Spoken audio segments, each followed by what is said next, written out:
tinfoil hat. Oh, what the fuck are you guys even talking about? Global controls will have to be imposed, and a world governing body will be created to enforce them. Welcome to Tinfoil Hat. We go deep, homeboy. Aaron, open your mind. Drink from the fountain of knowledge. There's lizard people everywhere. That's some interdimensional shit. Wake up, Aaron. This is only the beginning. Dude, you just blew my mind. Are you ready to get your mind blown? Good morning, Swarm, and welcome to Tinfoil Hat. You know I am. You know what I'm here to do. I'm here too. Joining me as always, Xavier Guerrero, and on the ones and two, Juicy Johnny, J Nice, Johnny Woodard. I'm just gonna go with Juicy. I might drop Johnny. I love just Juicy, bro. That is the best name ever. Hey, why don't we give him a nickname, Johnny? I have a lot. Not retard, Retard, illiterate, drug tweaker. Those are like, more what like- name do you want? Those are more like nouns. Deviant, gay Jew shill. I got a lot of names. We'll think of something. People are really going hard to paint on Tripoli lately. So just, living and loving. Guys, got a great show for you. We're very excited to have her on. Christina, a.k.a. Radix, Verum. Did I get close on that? Let's hope and pray. She came on. She has a doc that's coming out. It's called Kidnap and Kill, an FBI terror plot.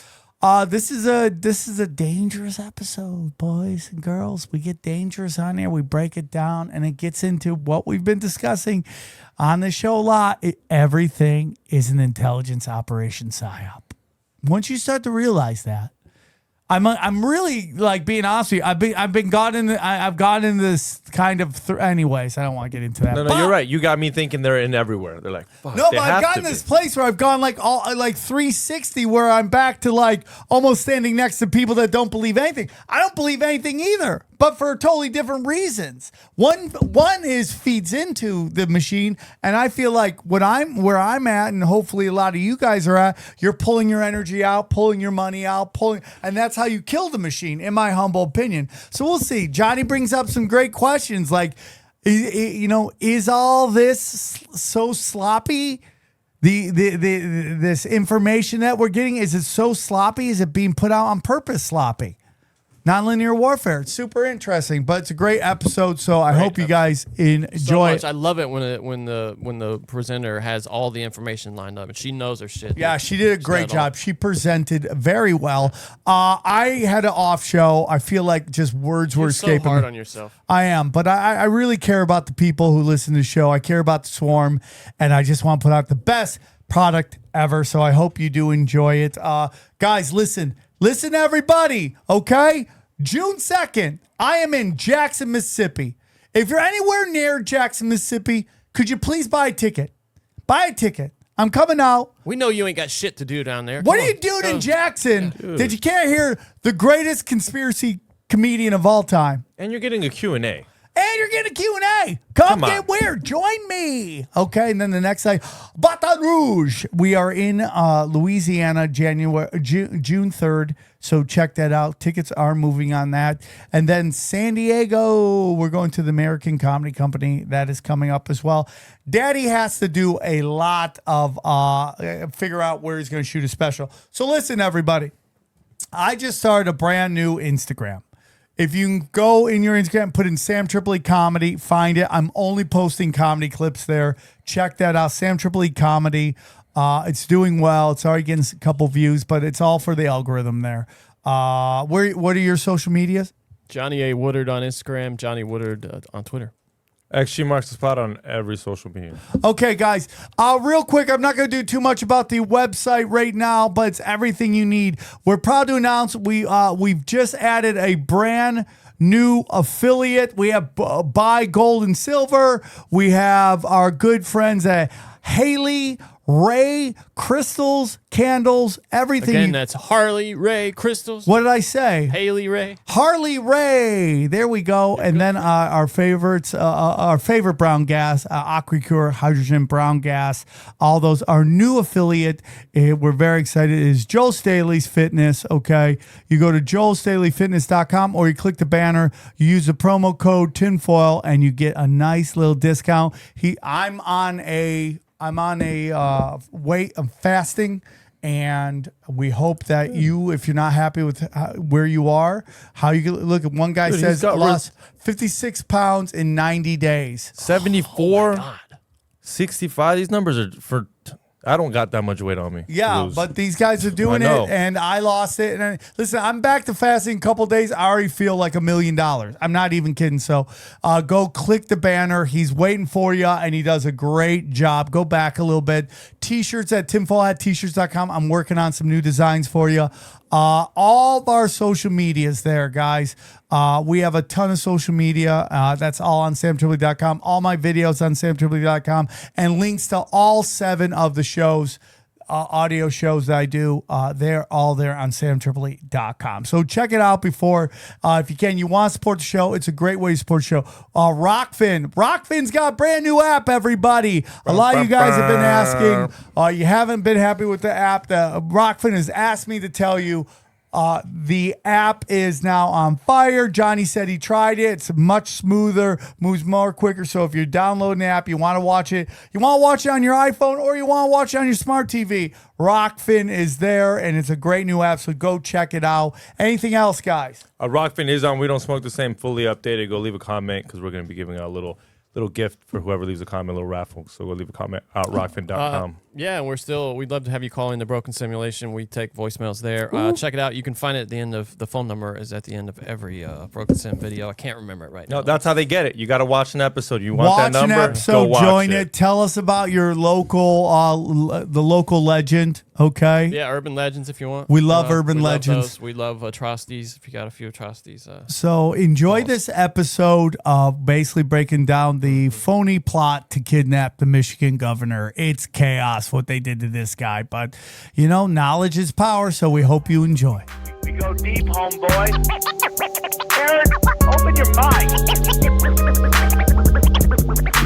Drink. All right, let's get into it. Very excited about this episode because I think it's a super important topic, and it's a story that, another example of where conspiracy theorists are right.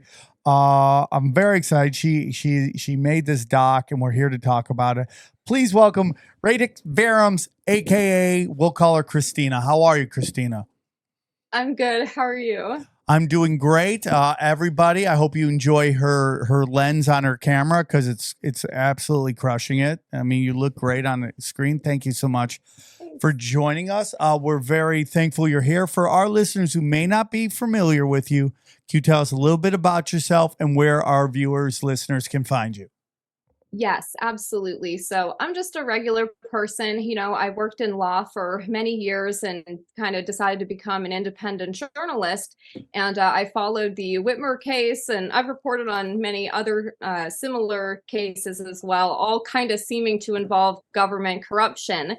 And as I reported on the Whitmer case, it became clear that nobody else was going to tell the true story there. And the need for a documentary just became very apparent. Nobody else was going to do it. So I decided to get involved in taking that project on. I have a website right now, currently under construction, but it has links to all the places you can find me. It's just radixverum.com.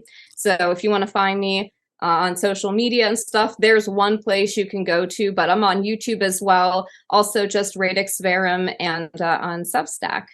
Okay, so all of that will be on the in the description below. Click any of the links, you'll find her.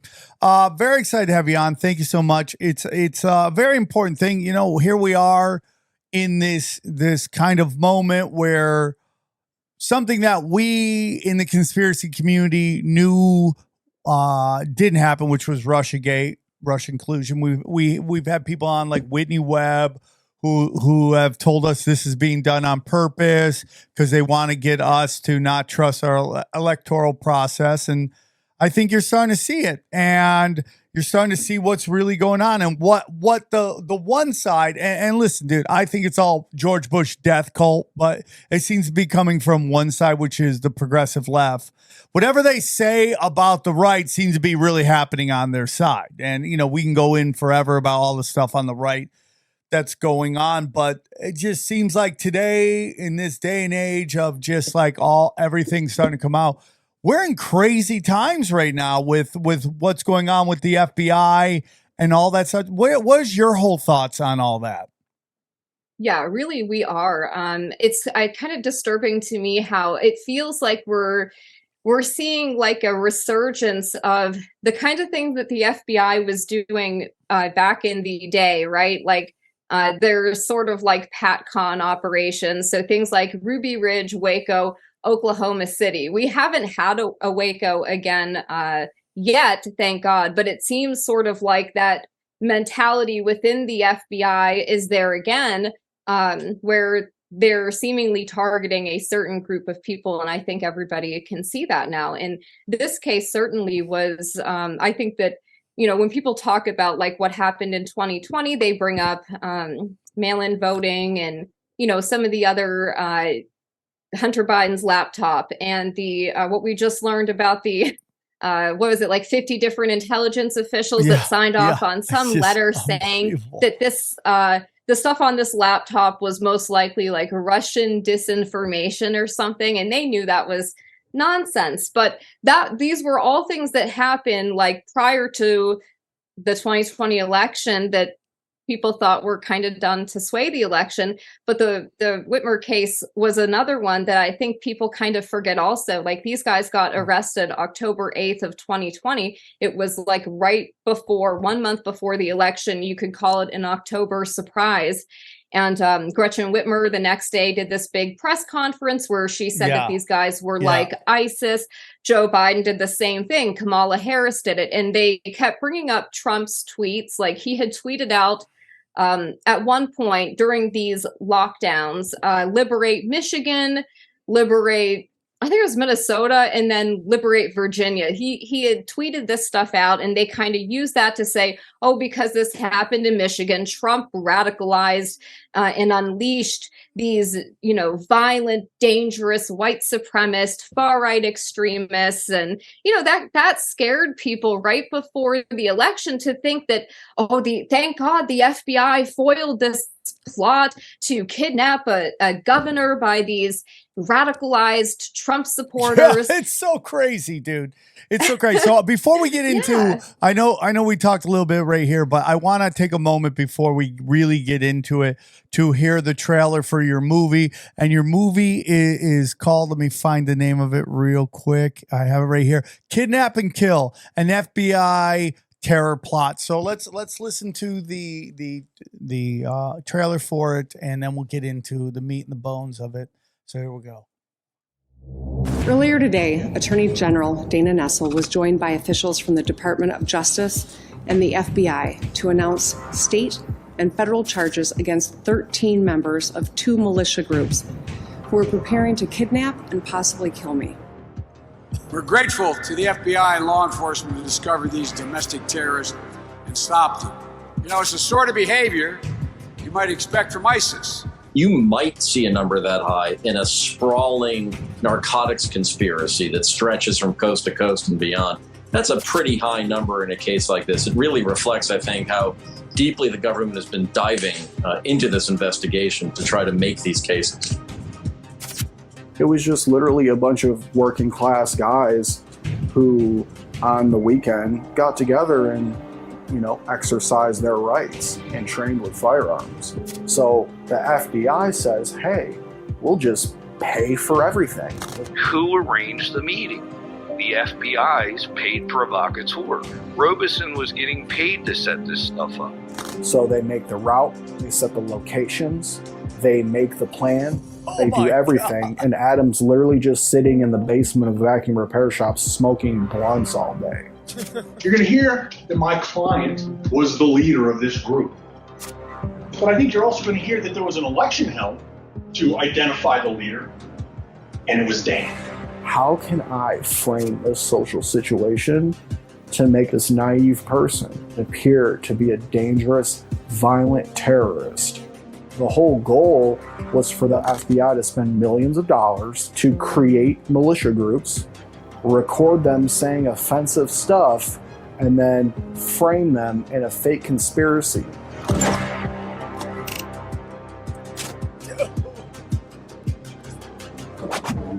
Unbelievable. That is so well done.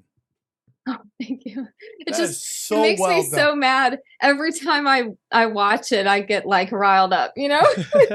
It's so insane, and it's so interesting because like you know when you study this stuff enough, you can if you study history enough, you could start seeing the plot in which an event in the past came to happen, right? So you can watch each step that the hidden hand of intelligence, the hidden hand of the deep state, the globalists, whatever, whoever you want to say it is, you can watch them step by step, setting up everything. So when the major impact event happens, it has maximum emotional, like it does maximum emotional damage. So you can watch it happen. So we in this world of conspiracies know all the calling cards, and we saw it instantly with this. And so you take this, you take January 6th, and you start to see that this is about creating the notion of domestic terrorism, nationalist, and there are danger. And you start to watch it slowly get wheeled out by the mainstream media to cater to the small group of people on the left who are amplified by the social media to act like they're a giant group of people and they're really upset. Like, I think we were part of it in like a weird way. You know how there was FBI informants trying to figure out this militia? I think on the Off the Grid festival we went to, I'm pretty sure there was an FBI agent there trying to figure out who's running this shit. Yeah, for sure. Who's got the militia, who's got the printed guns, the when 3D somebody guns. shows up, hey, do you guys know where I can get some ghost guns, bro? Yeah, He literally said that. You're like, what? What, dude? And that's just these people, what, just trying to live off the grid. Yeah, for And sure. they don't want that. They don't need that. That's not part of their small little cities that they want to create us for us to live in. Yeah, I mean, we're going to get into a lot of that stuff because I think this extends to almost everything culturally, and I've talked about before. But so we see that this has just been a giant buildup. Every major event, like we know that OKC was a traumatic impact event to start to to chip away at our constitutional rights. And then what they couldn't get there, 9/11 got, and we see everything getting set up and steps forward, each step to a road that gets us a little deeper into it. You emotionally traumatize people, and they, in order for them to have safety, they're willing to give up freedom. And then the old saying is, if you sacrifice freedom for safety, you get neither. And that's and where you we deserve neither. Yeah. So where do we start? Before we get into your movie, where does your journey into conspiracy, into questioning the official narrative, into pushing back against the globalists who want to destroy the Constitution? Like, where does your journey begin?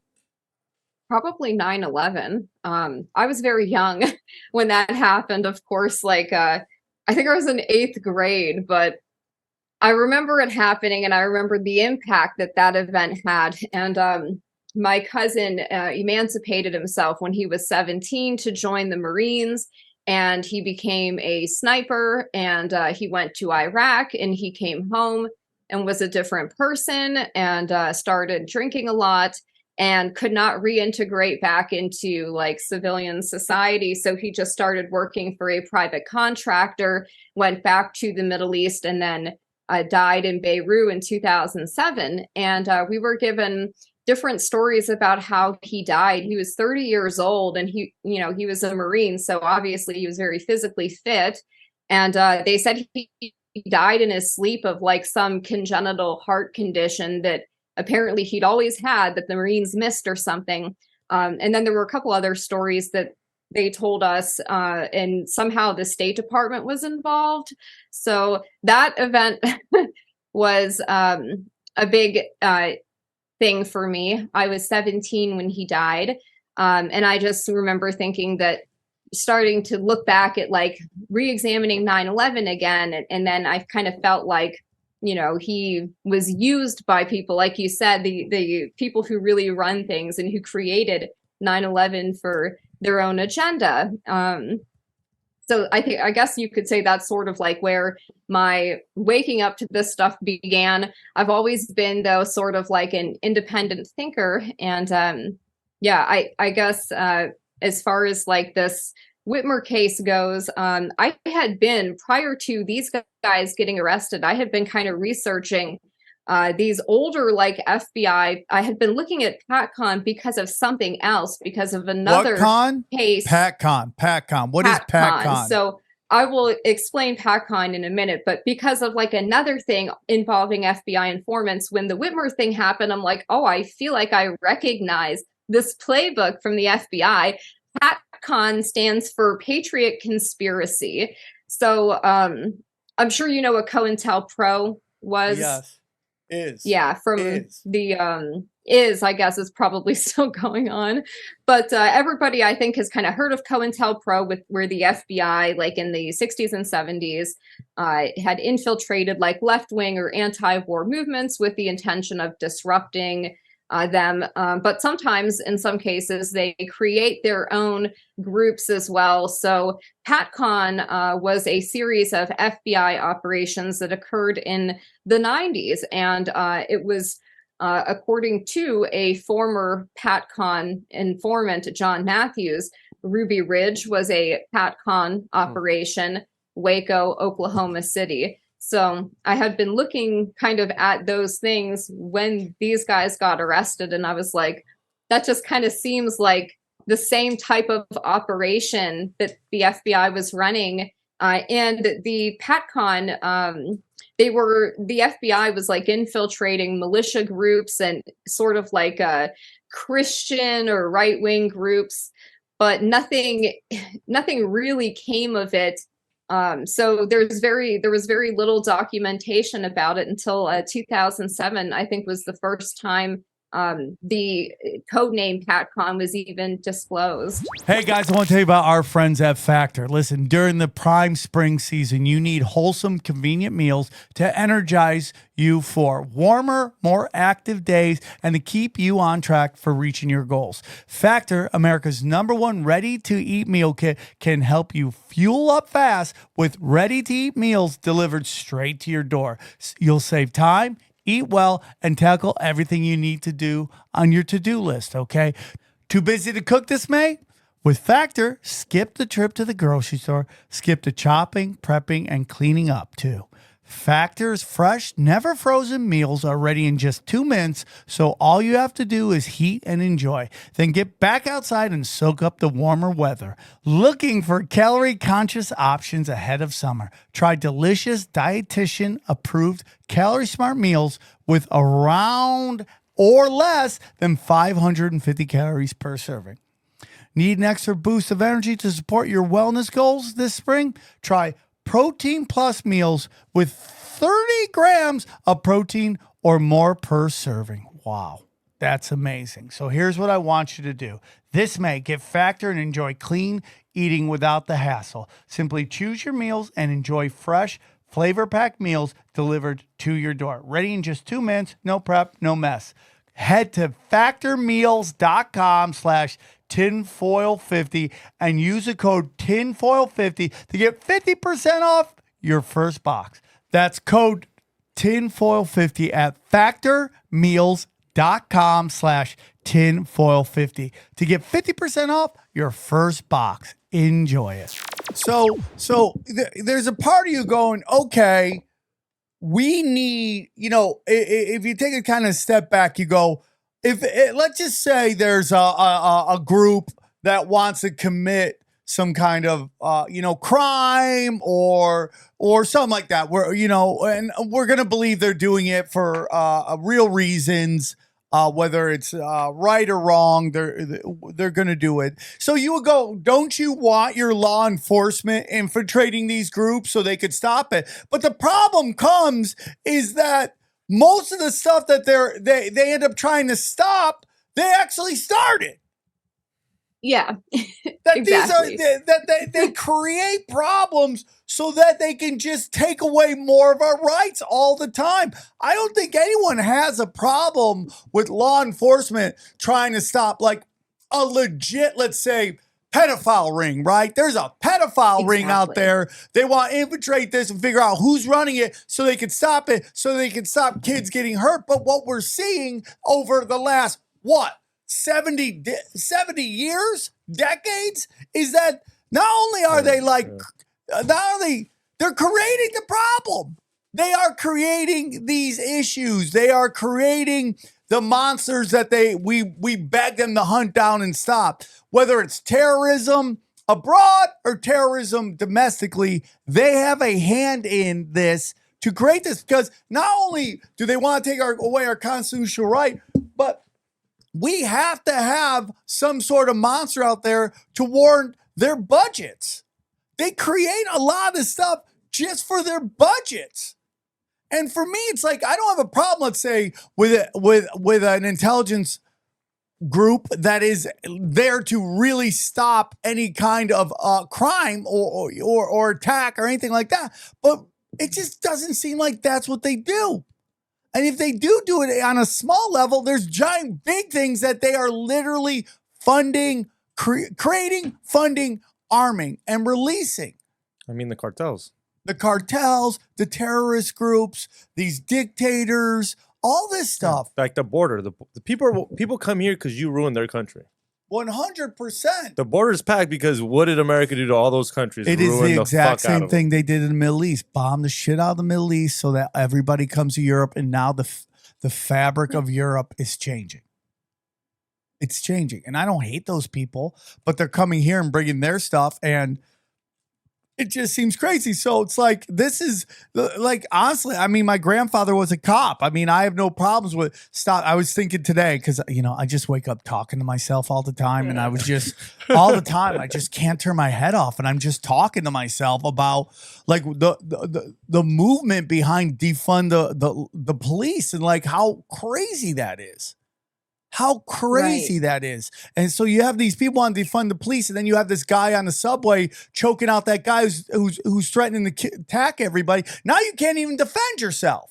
So you don't have people defending. Wait, I mean, I thought it was community policing. I thought that's what they wanted. Yeah, I totally agree with that. I totally agree with what you're saying there. I thought this is what you wanted, and now you don't even want that?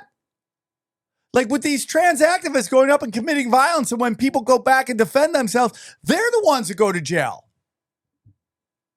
So I'm like, it's just like, idealistically, and I'm not having the best day with words today, to be honest with you. I probably used up all my words talking to myself, but it's just like, it's just like, idealistically, yeah, we would love to have a group that is there to stop anything from happening to the country, to our economy and all that stuff. But in reality, it just doesn't seem like that's what they're doing. That's not what they're doing at all. I worked in law for many years. Like, I understand what legitimate, like, law enforcement investigative technique is, right? Where, like, you would, if this case happened and it was legitimate, you would expect that there was, a group that was already plotting or planning something, and then here comes law enforcement. Maybe they put an informant in there, and that person is there literally to like observe and record what is happening and just give that information, relay that information back to law enforcement. But what is happening here is that is not the case at all. Here, law enforcement, the FBI is creating the groups. So, for example, I've learned while I've been investigating this that the FBI has a database of Americans that they would like to target. and they give their informants, in some cases, access to this database. And then these informants will make contact with people on social media, the people that are in that database, and they will befriend them. And it's very, it's all very sinister, and it's very scary. It doesn't sound like it the way I just described it, but it is.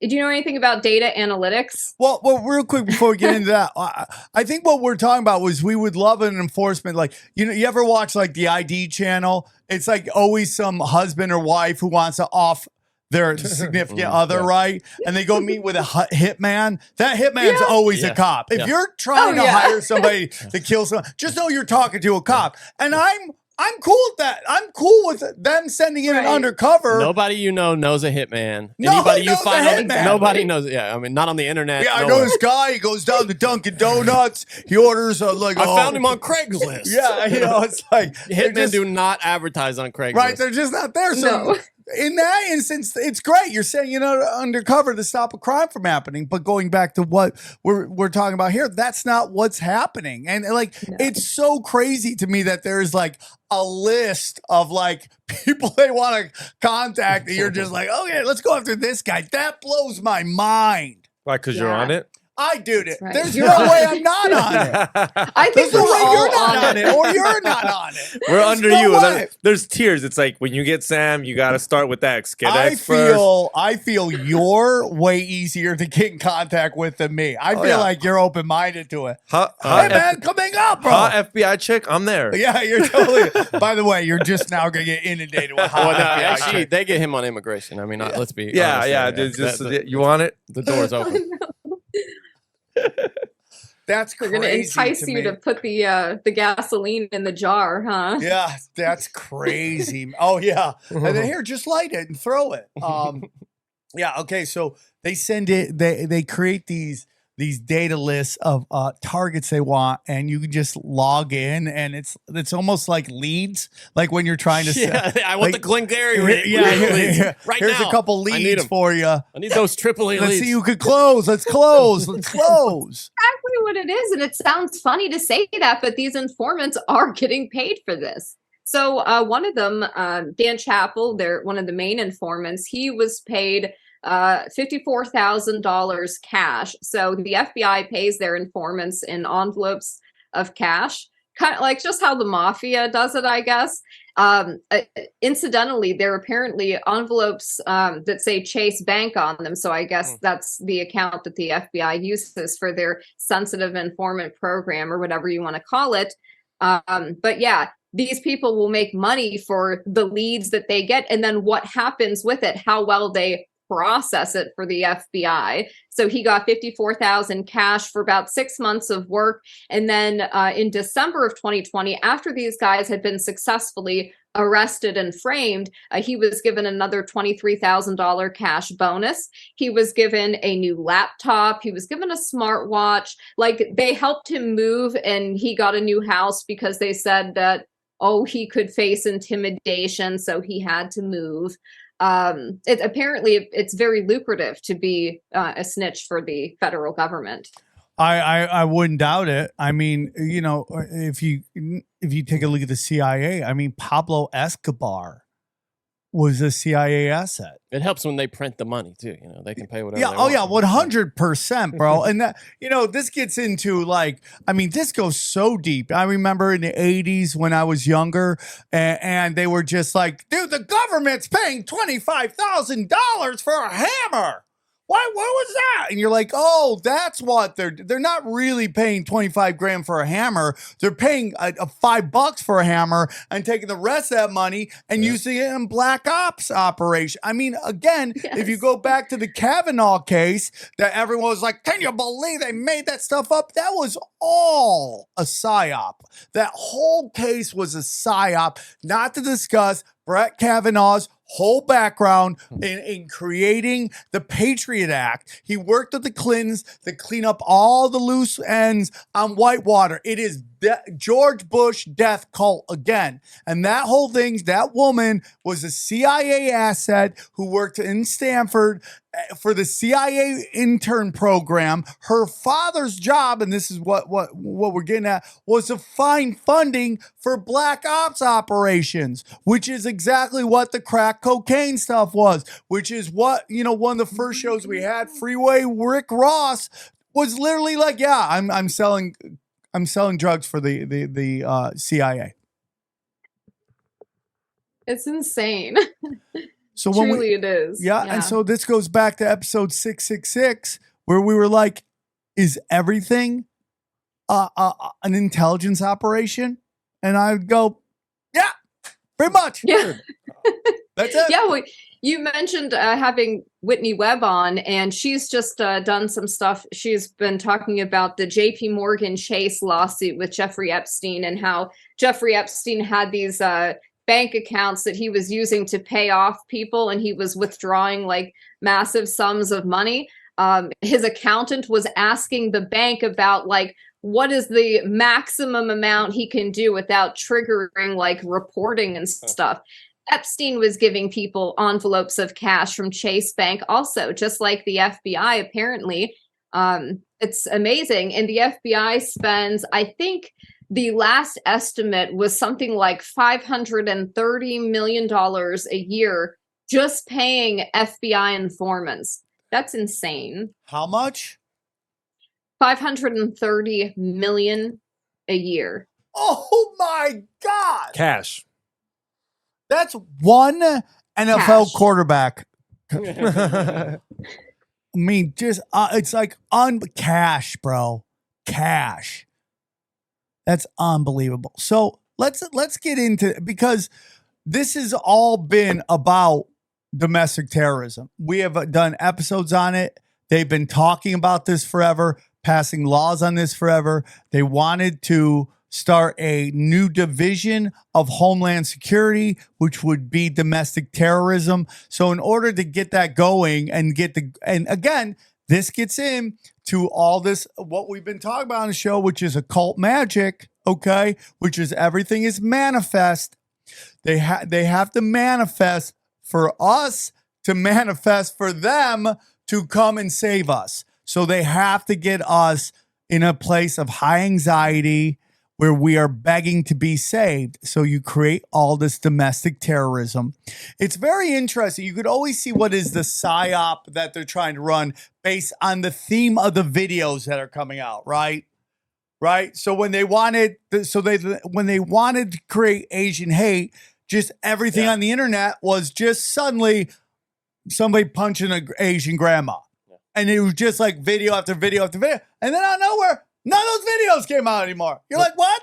Did we just stop punching Asian grandmas? It worked. Yeah. We're just done. We no more. It. Yeah. It's done. Oh, we just show a couple videos and people stop? Yeah, it's just so interesting, right? Interesting. So then it becomes like, you remember during the George Floyd, now it was just white cops, black victims. And it's just one video out there, nothing going the other way, just this. So you can tell what they're trying to push. And again, now we're getting into these stories. This story precedes January 6th. These militias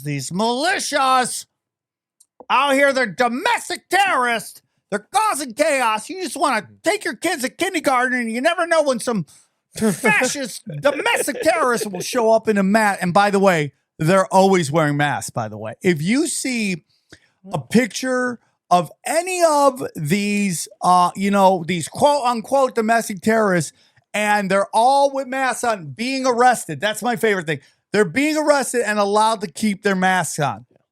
Yeah, well, that's because they need to walk around behind the building and get arrested again. After, Yeah. It's a cycle. Yeah. It's a money saving. They're really saving taxpayers' dollars when you think about it, so they can reuse the same guy. It's basically like in John Wick, where you could see that they use the same guy a couple times getting killed, but they angle it so you can't see it perfectly.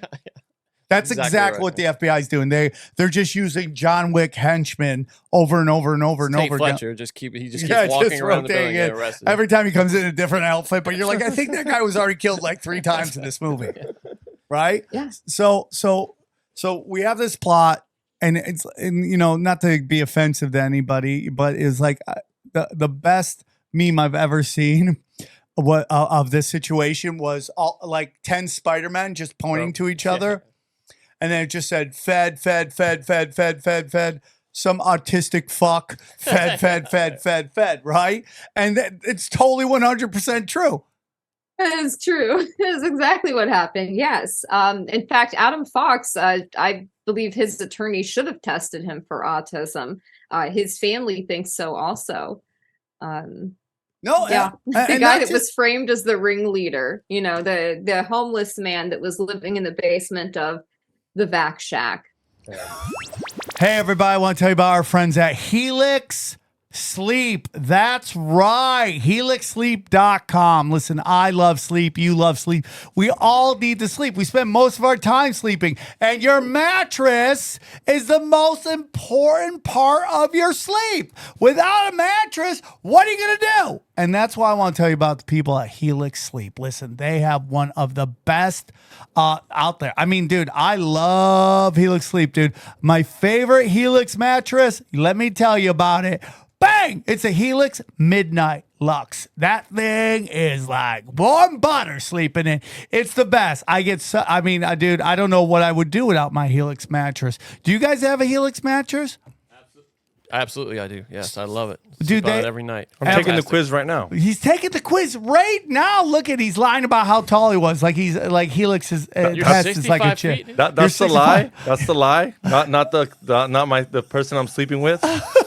There we go. So Kim Kardashian's high. Nice, dude. Nice. So you go there. It's a real quick quiz. It's fast. It's easy. It's fun. And it will help you figure out which one of Helix's 20 unique mattresses, including their award-winning Luxe collection, the newly released Helix Elite collection, a mattress designed for big and tall sleepers, and even a mattress for just kids. Whatever mattress, it's going to figure out which one's the best one for you and personalize it. That's right, dude.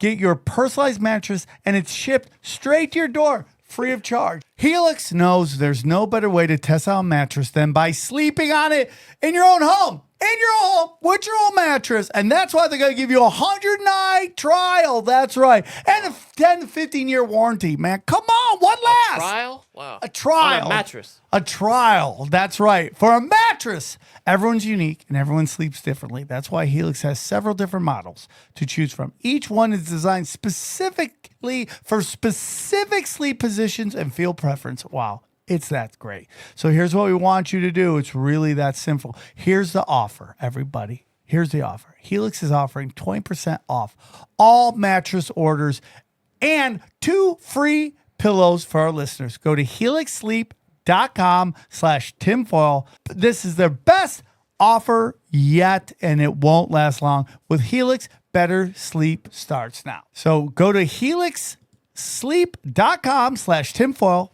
to get 20% off all mattresses and 2 free pillows for just Tinfoil Hat listeners.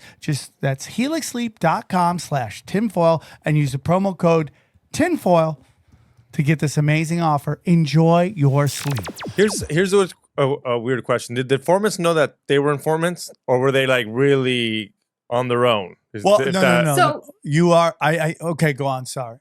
So I'll technically, like, the government says they weren't aware of each other. There were 12 undercover informants that we know of. There could be more. So there's 12 that we know of. And then there were 2 to 3 undercover FBI agents as well, in addition. So really there was more like 15 federal agents involved, more so feds or people working for the feds than actual defendants in this case. We were told that they didn't know about each other and they weren't coordinating. But in the government's own evidence, like in their discovery, we can see them communicating with each other and coordinating. They're obviously in contact with each other and planning it. So yes, they were aware of each other. And what I would encourage people to consider, and I'm pretty sure your audience seems like they would be aware of this already, so I probably don't need to tell them, but to start considering like what the FBI is doing with this stuff, not as legitimate investigations into so-called domestic terrorism or whatever. They are literally casting a theatrical over the top narrative. That's what they're doing. And they will watch people and they'll surveil them for years and they'll just collect data on them. And then they can take that data together and they do what's called parallel construction. So they can take something you said 3 years ago on Facebook and they can just take this snippet and they throw it together with a bunch of other stuff they've gathered, and they can paint a completely different picture of who you are than what is true. And that should terrify everybody. By the way, of course, they knew about each other, because if they didn't, they would just be reporting on each other. Obviously, all the reports would be about, hey, this guy was really suspicious. This guy keeps asking everybody, hey, do you know where I can find the pipe bomb? He's asking everybody. That would be all the reports. They'd just be reporting on each other. Of course they knew about each other. Oh my gosh. Of course they did. It's sad. It's really sad because lives get thrown away. Yeah. So how about this, for example, I have this here. These are the out of court statements that the jury didn't get to see in this case. So this was stuff that was picked up by the recording devices of multiple informants. And some of this contains text messages between FBI handling agents and their informants. And one of my favorite quotes here is Special Agent Henrik Impala saying to an FBI informant that they burned as a source at his interrogation when they arrested him for doing something that they gave him permission to do. He says to him, "We have a saying in my office, don't let facts get in the way of a good story." Now, why would an FBI agent be saying that to an informant in October 10, 2020 interrogation in Michigan? And this is a CHS from Wisconsin. Now, can I ask, did the judge refuse this being brought in, or did the defense not try to bring it in? Oh, the judge. No, the judge basically ruled against the defendants almost every single time. On what grounds did they not bring this in? The judge has discretion. He called this hearsay. Hearsay. Okay, he created a bogus hearsay rule. More like he says. So basically, hearsay in this case, the way Judge Jonker interpreted it, it's the government can go back 20 years into your history and they can pull anything you've ever said completely out of context and present it, or they can present an informant who says, well, I didn't actually capture this on a recording device, but I'll testify that this was said, and they're allowed to show that to the jury.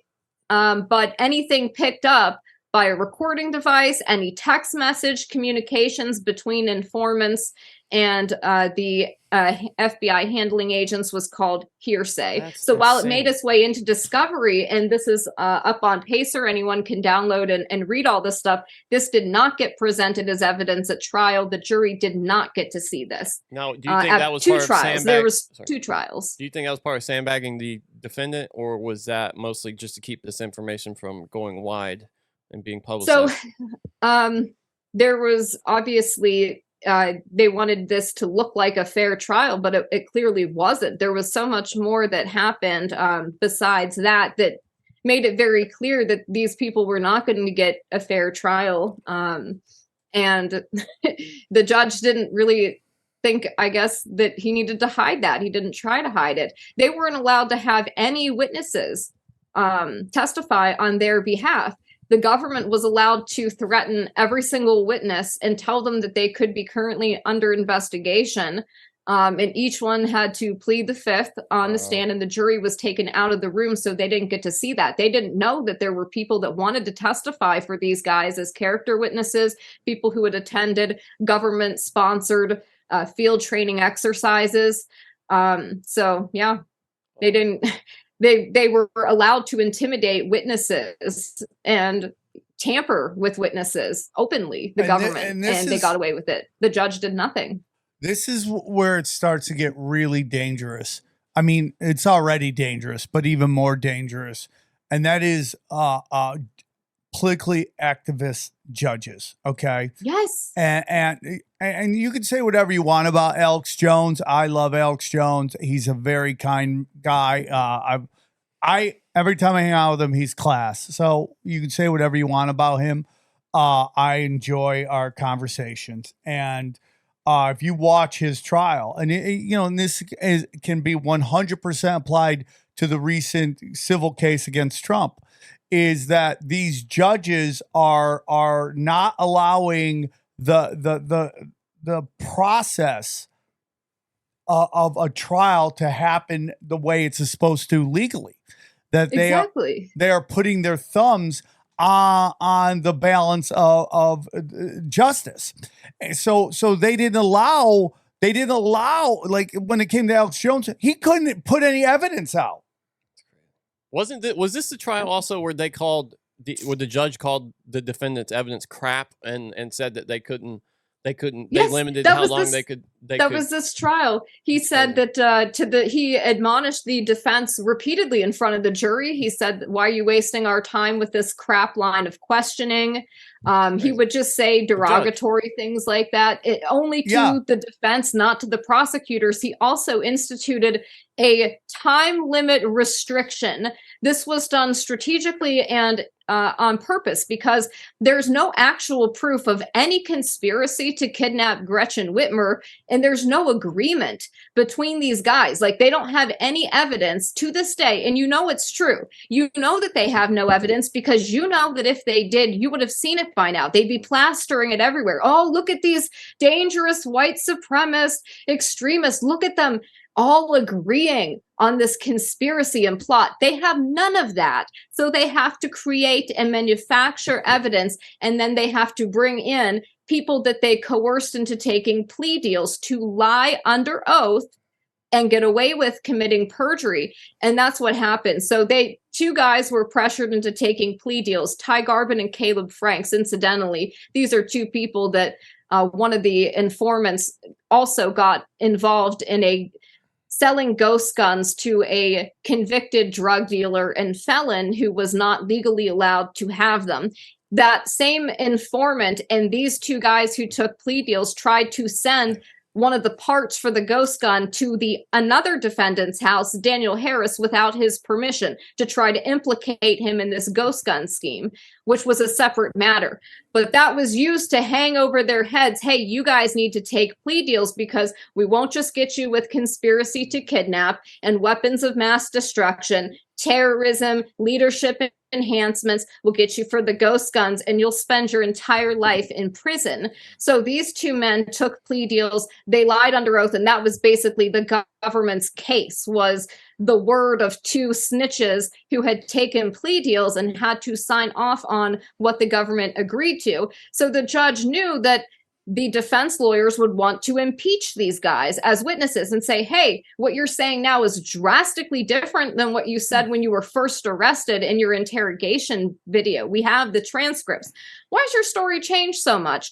You have to lay a foundation first, especially because of that hearsay rule that the judge had given. The defense has to lay a foundation and wait for the person that they're cross-examining to maybe open the door for more of that to get brought out. So it's a process, and he limited the cross-examination only to the defense team to 25 minutes per person, but not on the prosecutors. They could spend 2 hours allowing these guys to just tell a bullshit story, completely theatrical narrative, and then he limits them to 25 minutes. He cites a case that is from a white-collar case that involved 100 different third-party defendants, and they instituted a time limit to prevent that trial from lasting 6 months. This was a trial that had only been 2 weeks. It was a retrial, by the way. The previous trial did not go over 3 weeks, so there would be no reason for a time limit. Even BuzzFeed News, left-wing media, reported on it and said, this is really weird and looks improper. The next day, Judge Yonker removes these time limits and just doesn't mention it again. There's also allegations of juror misconduct in the retrial of Adam and Barry, where one of these jurors was overheard at his place of employment saying, oh, I just got a jury summons. I hope I get on the Whitmer trial because I'm going to hang those guys. and he was not removed. The defense lawyers went to the judge with that information. Their private investigator had gotten 2 additional witnesses to confirm that this guy said this. So there's not even supposed to be the appearance of impropriety. So the judge should have removed that juror and brought in an alternate. Just because it was even questionable, right? Like that this happened. He doesn't do that. He holds like a in chambers ex parte private hearing with the prosecutors where the defendants are not allowed to be present. And he tells this juror, we don't have any evidence that you did this and you're not under oath, but did you say this at work? And the guy goes, I don't recall saying that. And the judge goes, oh, good. Okay. Wow. I believe you. We're all good. And then further, as the trial went on, that same guy, that juror, becomes the juror foreman. And he apparently calls his mother and tells her the verdict before the defense lawyers even know the verdict. Well, the jury is supposed to be sequestered and there's not supposed to be any contact. And that was also investigated independently and verified. Nothing came up of that. That is going to be, that'll go to the appeals. This goes into the Trump trial. And like, you can say whatever you want about Trump. Man, you could say the exact dude. So they find him not guilty of rape, but they find him guilty of sexual assault. And this is what the lawyer said. This is what the judge said. An unwanted touching, meaning if I touch your shoulder, that is sexual. That can be deemed sexual assault. Well, Joe Biden's in trouble because wait until he hears about that. He's gonna be like, but this becomes political activism. Yeah. Yes, and this Judge Jonker, after this, so he presided over the first trial and then the retrial of Adam and Barry, because that first trial ended in a 2 men being acquitted. That's like a jury found. It was a deadlock, right? The jury found that the feds had entrapped and framed Brandon Caserta and Daniel Harris. I'm working with Brandon on this documentary as he tries to rebuild his life after the government destroyed it, and then he got no compensation for that. But they declared a mistrial for Adam and Barry. So the government retries Adam and Barry. And that is what all these issues come from. Although some of them were present at the first trial, that judge oversaw both of these cases, though. And I think it's just outrageous that he's still on the bench right now when all of this happened, and that these guys now have to wait for the Sixth Circuit Court of Appeals for an appeals process that could take 5 years when it's so clear that they didn't do it. Not only that, but look, they didn't even have a fair trial.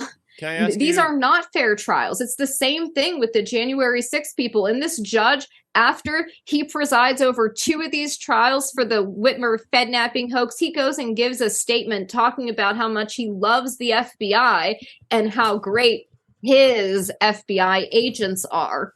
His FBI agents. He said that. Can I ask you, in the first trial, was he less biased in the first trial? Did it seem like someone maybe got in his ear? How can you account for the different results? He was biased throughout the entire thing. Like I mentioned, that bogus hearsay rule that he did to shield the court from even seeing the evidence. Even now, after the federal case is over, we had the first trial, we had the retrial of Adam and Barry. They have been sentenced and moved to Supermax, which we'll talk about in a minute. There's still all of this discovery under protective seal that Judge Jonker hasn't unsealed. Why is that? Why would you need to hide all of this stuff? No, he's been covering it up the entire time. He put stuff under seal so it couldn't be presented to the jury and the public. He was biased throughout the entire thing. But what happened after the first trial ended in a 2 men being acquitted and then a mistrial on the other ones. The government was very mad and very embarrassed. I don't know if you guys remember this, but they were touting this case as the biggest domestic terrorism case in a generation. This was their big thing, right? And they couldn't secure one conviction at the first trial. 2 men are acquitted. They are, in a sense, rebuked. And then the mistrial on the other 2. So the government's like, no, we're coming back. We're going to put our fingers on the scale even more we're going to make it even more obvious. We don't care. We just have to get these guys convicted. And they did that because there are separate state cases connected to this that were also coming up to trial. And they wanted to have convictions that they could use to influence that state case, which they did. And they cite that Adam and Barry have just been convicted in the retrial, convicted domestic terrorists, though no one was charged with domestic terrorism. It's unbelievable. And there's still another state case going to trial in Antrim County, Michigan this summer. 4 men are being tried for providing material support to this case. Because they allowed somebody to train on their property, or they taught somebody how to tie a tourniquet, and then the FBI frames that person as a terrorist, and now, you've just provided material support to a terrorist organization, and you're going to go to jail for 15 years. It's unbelievable, dude. It's unbelievable. It's just manufacturing an event out of nowhere and then acting like you're the savior and that you're the only answer to this problem that you have created. That's it. Yeah. It's mind-blowing. And it happens over and over and over and over again. Yeah. They create the problem. Like, a great example is Charles Manson. Same thing. They just kept getting him out of jail, creating this event. And then at the end, when they no longer need him, they create this thing, this event, these murders. And then the question is, he wasn't even there. And the people who actually did it, the guy they actually think that did it wasn't even there. So what do you think about Trump saying that he's going to release everybody? Excuse me, that the guy that they actually thought did it didn't even get charged. Go on. I mean, what do you think about Trump saying he's going to release everybody from January 6th? You think that's a good move? You think it made him look good, or you think it's... I don't believe any of it. Here's the whole thing about this. It's like, if you go, we had, I forget what her name is. Jenny Berlin. Is that her name? Bryan, I think I forget how to pronounce her last name, but she came on and she was talking about how everyone thinks it's the Democrats that want censorship on on social media. But when you really go back to it, both sides are demanding it. Both sides really are calling for it. Jennifer Bryan? Yeah. She was talking about how both sides are like, what are you going to do to do censorship on the internet? Yeah. Yeah. So it's like Trump had a really, really good opportunity to to release all these political prisoners. And he didn't release any of them. Because they said, if you do that, we're going to, make your life hell. Guess what they did? They made his life hell anyways. So everything he's saying is like, oh, get me elected, I'm going to do this. Where do we hear that every time? I swear to God. Now I know how women feel when men court them. Guys will say whatever they can, and then it's like, why you said you're going to do all this? You didn't do any of it. That's politics. Yeah. They say whatever we want to hear. Then they get elected. They got 4 years. They don't have to do anything that they told us they're going to do. And then they start to romance us again when I'm going to do this time. Trust me on this one.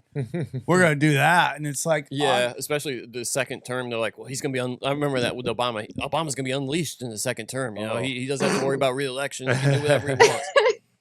He's going to shut down Gitmo this time. Yeah.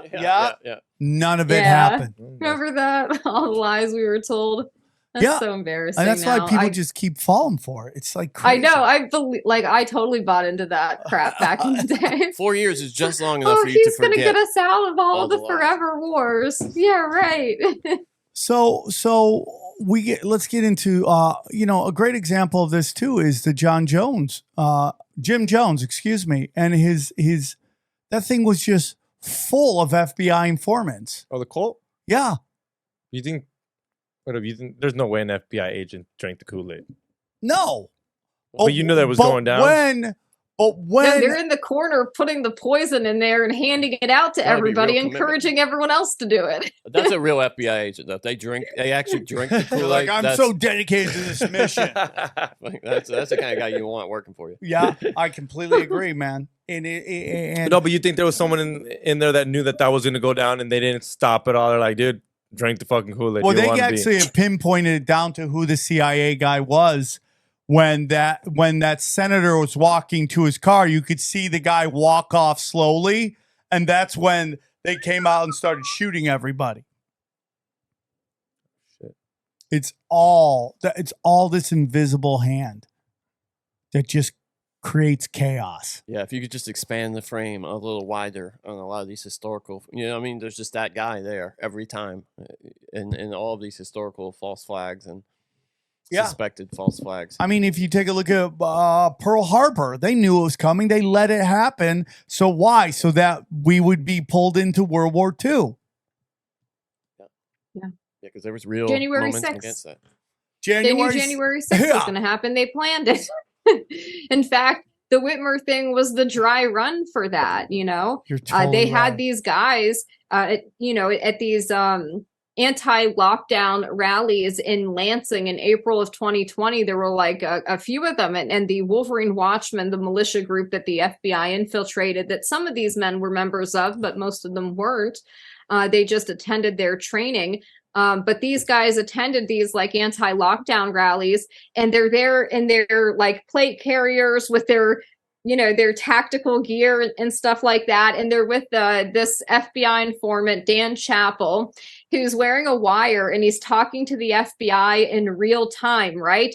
And he goes, oh, I think these guys are going to do something. They're looking like they're getting ready to do something. He doesn't say like what they were doing. He just says this into his wire to the FBI handling agents who are listening. And by the way, they're stationed all around the area in Michigan. They're all around the Capitol where this anti-lockdown rally was happening. And by the way, these rallies, like, they brought a lot of people. They had anti-vaxxers, they had just anti-lockdown people who were against the mandates. So there were like left-wing people, right-wing people that weren't that political, but just wanted to work. Like, these were big rallies. And I think they kind of wanted to discredit that.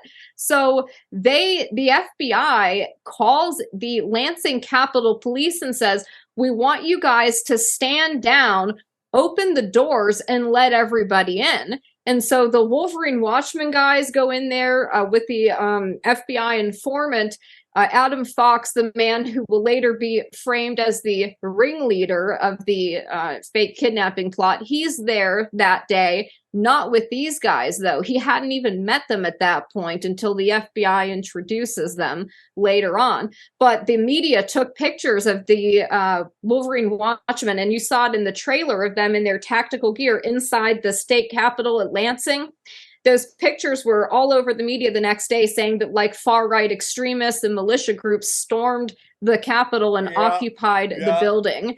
Now, it lasted 4 hours. It was completely peaceful, and then these guys left. Did you know it came out at trial? They stood there and went through security. They went through COVID screening. They all stood there and got their temperatures checked. And then the government turns around and uses these pictures at trial to say, oh, this was them, being terrorists and extremists. And it's like, you created that situation. You told the Capitol Police to stand down, open the doors, and let everybody inside. You knew that these guys went through the COVID screening, did nothing violent, and left peacefully. And by the way, the FBI agent who was overseeing the Detroit field office at the time that happened, it was a man named Stephen D'Antuono. He gets promoted by Christopher Wray to be head of the Washington, D.C. field office, who's running things when January 6th happens. Yep. The guy who ran that operation was brought over to run the January 6th operation. That's right. And now he's gone, by the way. He conveniently retired from the FBI right before the Republicans took over and created these oversight hearings, ones about like the weaponization of the government. Yeah, he's retired now, and he's working for some consulting firm that is involved in all the stuff going on with like the regional banks and stuff, like the Silicon Valley Bank thing. That's a weird story. Yeah, we'll get into that too. But if you study the we're gonna have an episode on OKC bombing soon. But if you study the Boston bombing, there is so much insanity there, and it's one of those stories where you can't find any of the information you used to be able to find on the internet. Did you know about the Boston bombing connection to this case? Oh, or no. did you just bring that up now? No, let's get into that. But so go ahead. I'm sorry. So the two guys, the brothers, right, that went to Dagestan, that were involved in this, their uncle was in charge of like an FBI unit in the area. What? That is weird. They had connections already to the FBI in that area. You're kidding. Oh my gosh, that's wild. So I believe so. Let's check that out. No, Tsarnaev's uncle is what you're saying. Yes, Tsarnaev's uncle had intelligence operate. I don't know why the FBI would be over there. Is it because they're more domestic? Maybe it was CIA, but there was already connections between the two. CIA. Boston terror suspect's uncle was married to CIA officer's daughter. And even shared a home with the agent. So his uncle shared a house with a CIA agent. So we get into that, right? You cannot make this stuff up. You can't make this shit up. So then we get to the big day, and if you actually study the pictures, and this is where we get into the murky water, right?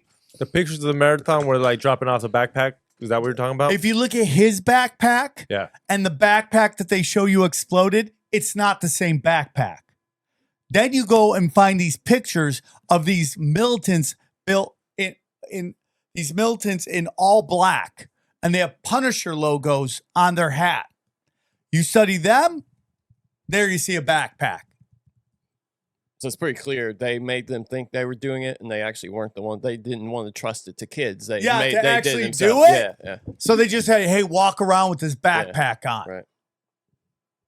And they just used as patsies. Yeah. That's what they do. They just use them as patsies. Yeah, because and you talk to his teacher, the kid's teacher, like that kid would never do that. Like I couldn't believe it. Even when I saw it on the internet, I just kept my mouth shut. Because it's that thing where like maybe they were patsies. Well, for sure. You watch the video. You watch the video and you see him drop off the backpack, but you don't really do much research. I just watched a Netflix documentary. For sure, they're patsies, bro. Yeah, for sure. I would say that they were 100%. And one of the agents on the Whitmer case, Special Agent Jason Chambers, he worked the Boston Marathon bombing case prior to orchestrating this one, the Whitmer case. So I thought that was interesting. You bring up the Boston Marathon bombing thing, and I'm like, wow, yeah, Jason Chambers, he worked that case in 2014, and then he goes on to create the Whitmer case. And Jason Chambers is a strange character, right? He's the FBI handling agent that opens the Whitmer case as a TEI investigation. TEI stands for Terrorism Enterprise Investigation. So it's like within the FBI, that is like the highest threat classification for terrorism. And it basically allows the agent to use like all of the resources at the disposal of the FBI. So things like drones, airplanes, pole cams, whatever, like he had the ability to do all of that stuff. And there were text messages that came out between him and another FBI agent where he was saying, I'm going to run this as a TEI, whether I get approval or not, because he was supposed to get approval from his bosses. And there were some of them that were kind of questioning this case. And but they signed off on it anyway. So there's no good people at the FBI here in this story whatsoever. But Jason Chambers, it come to find out, while he's working for the FBI, after he's done the Boston Marathon bombing case, as he's doing the Whitmer hoax, he's running a private intelligence company called Exa Intel. And his private intelligence company is seeking multi-million-dollar contracts with the federal government to advise them on cases of domestic terrorism. A Twitter account associated with his private intelligence company was posting about the Whitmer case on Twitter, claiming to have insider knowledge and trying to profit financially from the case. That's Jason Chambers. And there's a lot of other stuff that you see throughout the discovery in this case where he is texting and he's talking to the FBI informants, and he is directing them to create the plot. He's saying, hey, I want you to do this training on like this day, right? So it's the FBI that is planning all of their tactical training. So Dana Nessel, the Attorney General for Michigan, and Gretchen Whitmer, they referred to the tactical training the militia group was doing as a terrorism training camp. Well, it was the FBI that created it. The militia group, the Wolverine Watchmen, was created in 2019 by two men, Pete Musico and Joe Morrison. And it was in 2019 it was created. It's immediately infiltrated within months by the FBI. They put their informant, Dan Chappell, in the number 2 position of XO, or commanding officer. He takes over their defensive tactical training. And then the FBI hosts all these FTXs, they call them, field training exercises, where they have, these various excursions throughout the Midwest. They have one at Cambria, Wisconsin, where the government puts on this training. They basically set up like obstacle courses for these guys, and then they film them running through it, and then they use that as evidence to say that these men were running a terrorism training camp at trial. Like, that's what they do. And Jason Chambers spent, I think, like $6 million on this case. I think that's what the defense lawyers estimated the resources that the FBI used for it. God! That's just one of the backgrounds of the FBI and like their motivation to create this stuff, right? I have here from the discovery, I have certain things. So one of them was things that Jason Chambers was like sending out to drum up business for his private company, where he brags about like spending FBI resources to create his private company. This was an email exchange. We don't know who this was sent to because the name is redacted, but this is from Jason Chambers, the guy who worked the Boston Marathon bombing in the Whitmer case. He says, I trust negotiations with Louisiana and other states are proceeding well. So Exa Intel was marketing proprietary software for like threats for public events, and he was trying to sell this private company, like his private company's stuff, to different state governments. He was trying to get contracts for like security for state governments. And some of them, by the way, it's so funny because he talks about like securing like government buildings and stuff. So if you could get a bunch of guys to like go inside this Capitol at Lansing and get pictures of that in the media, you can maybe sell your product to state governments. But he goes, I trust negotiations with Louisiana and other states are proceeding well. In the interim, Shelley and I are daily planning and preparing for Exa Intel to go live. That's his private company. He says, I've also been preparing things at my office so that I can leave the bureau and join Exa Intel full-time very soon after it's funded. So he had not secured funding yet for his private company, but he was trying to. He says, I am currently the acting supervisory special agent of my squad, which has allowed me, this is key, to reallocate resources such that my eventual exit will be relatively painless. What is he talking about? Reallocating FBI resources? Well, this woman, Shelley, that he mentions in here, that he's daily planning for his private company to go live, he was paying her as a FBI informant. He was giving her envelopes of cash for work she was doing to launch his private company. Unbelievable, right? Now, that's probably illegal, by the way. The defense lawyers in this case alerted the prosecutor, Nils Kessler, who, by the way, would have the prosecutorial discretion to go after this federal agent and investigate him. And he says, I've enclosed documents which seem to establish Mr. Chambers has in fact a connection to Exit Intel and was looking to leave the FBI in order to strike it out on his own in a private for-profit endeavor. He says that of note, they changed the website logo after news of his involvement in this company broke. He says that he believes this was done in order to conceal Jason Chambers' connection to that private company, which is a violation of 18 U.S. Code Section 1519. I trust your office will open an appropriate criminal investigation into this conduct. That doesn't happen. That's just one of these agents. All of them were corrupt. It's so crazy, right? And the government didn't call them to testify because if they did, they know Jason Chambers could have been asked about his private company on the stand, and maybe we could have gotten more information about what Exit Intel was doing. It's unbelievable to me. And if you let's go look at the connection to the FBI to the Vegas shooting. Stephen Paddock had a plane that was owned by the FBI at some point. Right? I mean, he had a gun runner. The FBI came in, took over the investigation, and then they were bringing up stuff, and they're like, "Don't talk about that." And the sheriff got quiet about another car. I thought the narrative was that he lost a lot of money and he was really mad at the casino and he shot everybody up. The millionaire. Yeah, that's the narrative, that he was running bad at in blackjack and he was just really upset. He was 100% a gun runner for didn't he send his girlfriend back to her homeland? Yeah.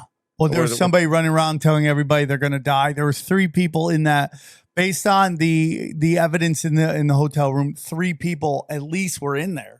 One woman was running around going, "You're all going to die tonight." She does look crazy though. Like, if you think about it, you're at a music festival, wherever you're at, and some girl's just walking around saying, "You're going to die tonight." You're like, that person is crazy. Yeah. What are you supposed to do? And then the second it happens, you're like, fuck. Yeah, but I mean, like the FBI, the wheels. I feel like the Vegas shooting was the first time that the wheels started to fall off instantly on a high impact event. And that's why it slowly faded away. Nobody discussed it. Yeah. Yeah, just like that Nashville guy, right? The guy that went and planted an explosive in Nashville, and it happened to be near this like AT&T NSA data center or something. And then apparently he had this like RV, and it broadcast a warning for everybody to just get out of the area, in advance. And we never heard anything about that guy, did we? Nope, not at all. And then like they said he died. And then he was like, then they saw him on film like a week later somewhere where they're like, "We're looking for this guy. You mean the dude you said was dead?" Yeah, just like they're looking for the January 6th pipe bomber. Yeah, right. Yeah, then it turns out to be like some FBI agent or something like that. I mean, it's just unbelievable. And then you have Ray Epps. I mean, this whole thing with Ray Epps on January 6th, where he's like, I'm not an informant. And then it's like totally, he's the only guy not getting investigated. Like, it's just so crazy how it's like, are they just not smart? Like, can't you investigate him poorly so you can at least say, I investigated him? We investigated him. Well, you didn't ask him any questions. Well, we didn't say it was the best investigation, but there was an investigation. It's so, I don't know. I don't know if it's incompetence or what, but it seemed like with the Whitmer case, what I've seen from the documents is that they wanted this to be a multi-state event. Actually, while the official investigation into the Wolverine Watchman militia doesn't begin until March of 2020, these informants were in contact with and surveilling targets going back in some cases to 2018. When the FBI appears to have had some kind of operation to infiltrate the Midwest militia movement, and they tried to create a fake group called the Midwest Coalition, where they were using one of these informants in there to try to do this. One of the informants in the Whitmer case suggested that these guys go fire rounds into different governors' houses, like all at the same time. So he wanted like like the FBI wanted this to be a multi-state thing where in various states, all at the same time, governors' houses would be shot up or something. So this informant admitted under oath to suggesting firing rounds in governors' houses and then mailing the shell casings to the different governors of different states. The FBI suggested to one of the targets of the investigation that they kidnap and kill Ralph Northam. So the government claims that, and so the official narrative is that there was a nationwide meetup of militia groups in June of 2020 at the Drury Inn in Ohio, and that these various people from various militia groups, this is when the plot originated, the FBI claims, to kidnap Gretchen Whitmer and to, I guess, storm state capitals and all this other crazy nonsense. But that's not true at all. Like, none of the stuff that they said happened actually happened. The FBI called that meeting the nationwide meetup of militia groups. So their official narrative, they don't ever mention their informants and like what roles they played. They just say, oh, we foiled a plot with these militia groups that were planning to do all this violence and, you know, overthrow the government and kidnap and kill politicians. They don't say that the FBI called and chaired that meeting. Well, Not only did they call and chair the meeting, they commandeered the entire hotel. They had undercover agents at the hotel with their children. Like, there were children present. And we later find out that the FBI took over the entire hotel. So we're like, whose kids were that then that were at the pool area? So the FBI calls the meeting. They have their informant chairing the meeting. At this meeting are 6 other federal informants, all wearing recording devices. And then there are 5 targets. These are people that, as I said, had been put into that database of people that the government, the FBI, wanted to target. So these informants invite the targets to this meeting where they try to set them up. And it's the informants that are recorded suggesting violence.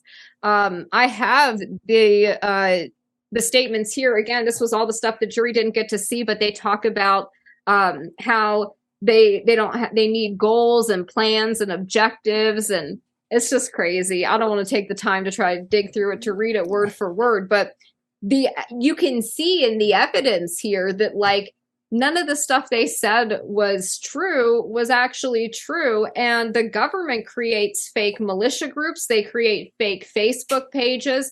That's what they did in this case. They created a fake national 3%er group called the Patriot 3%er group, that their informant, Steve Robeson, was posing as the head of the Wisconsin chapter for that group.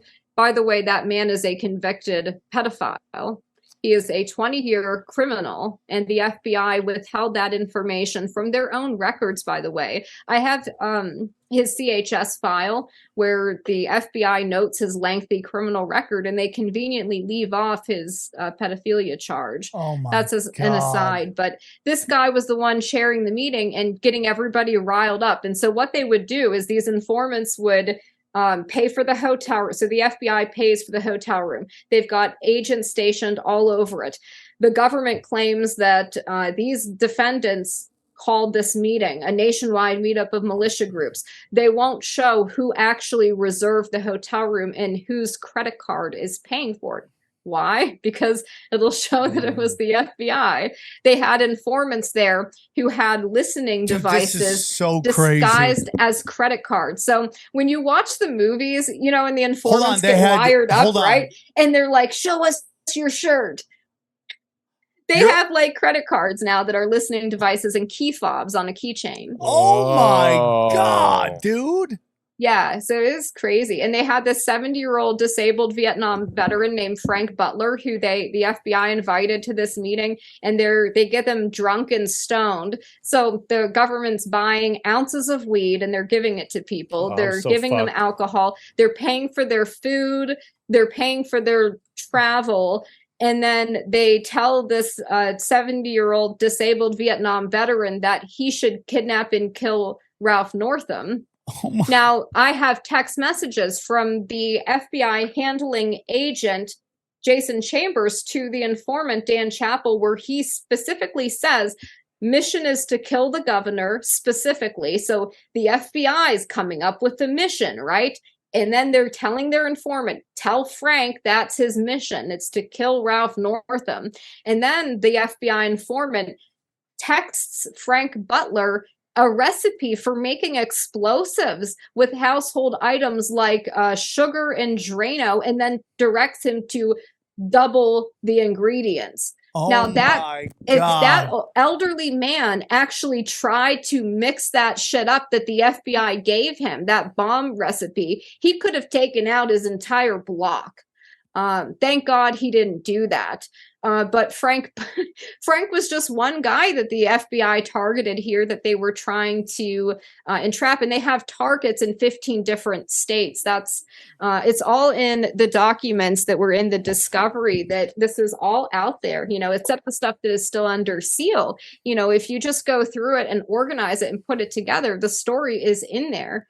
Some of the most important stuff is still under seal, but hopefully that will get unsealed and we'll learn more about it. But yeah, this is the kind of thing that they do, and they don't care about it at all. Like the FBI, they were driving these guys on various excursions and they were lying to them. So the government, one of their claims, they've charged these guys with weapons of mass destruction, WMDs. Where have we heard that lie before, right? WMDs. Yeah, it's unbelievable. And by the way, I just have this tweet that has almost 3 million views, bragging, not bragging. But I go, things that conspiracy theorists got right. No weapons of mass destruction in Iraq. The amount of people telling me I'm wrong about that is unbelievable. Oh my God. WMD? Yeah. What? They're yelling. No, dude, come on, bro.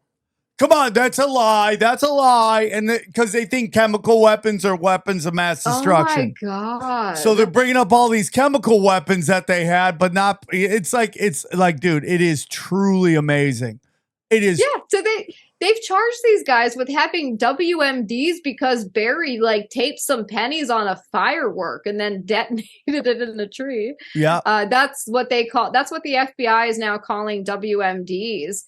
But yeah, they came up with this narrative, though, that these guys were conspiring to kidnap Whitmer and that they wanted to purchase explosives or something.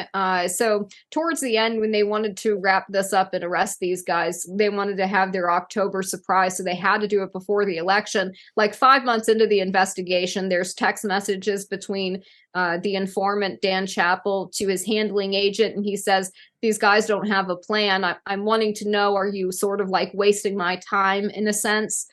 So 5 months into the investigation, their own informants say that there's no plan. These guys aren't really doing anything.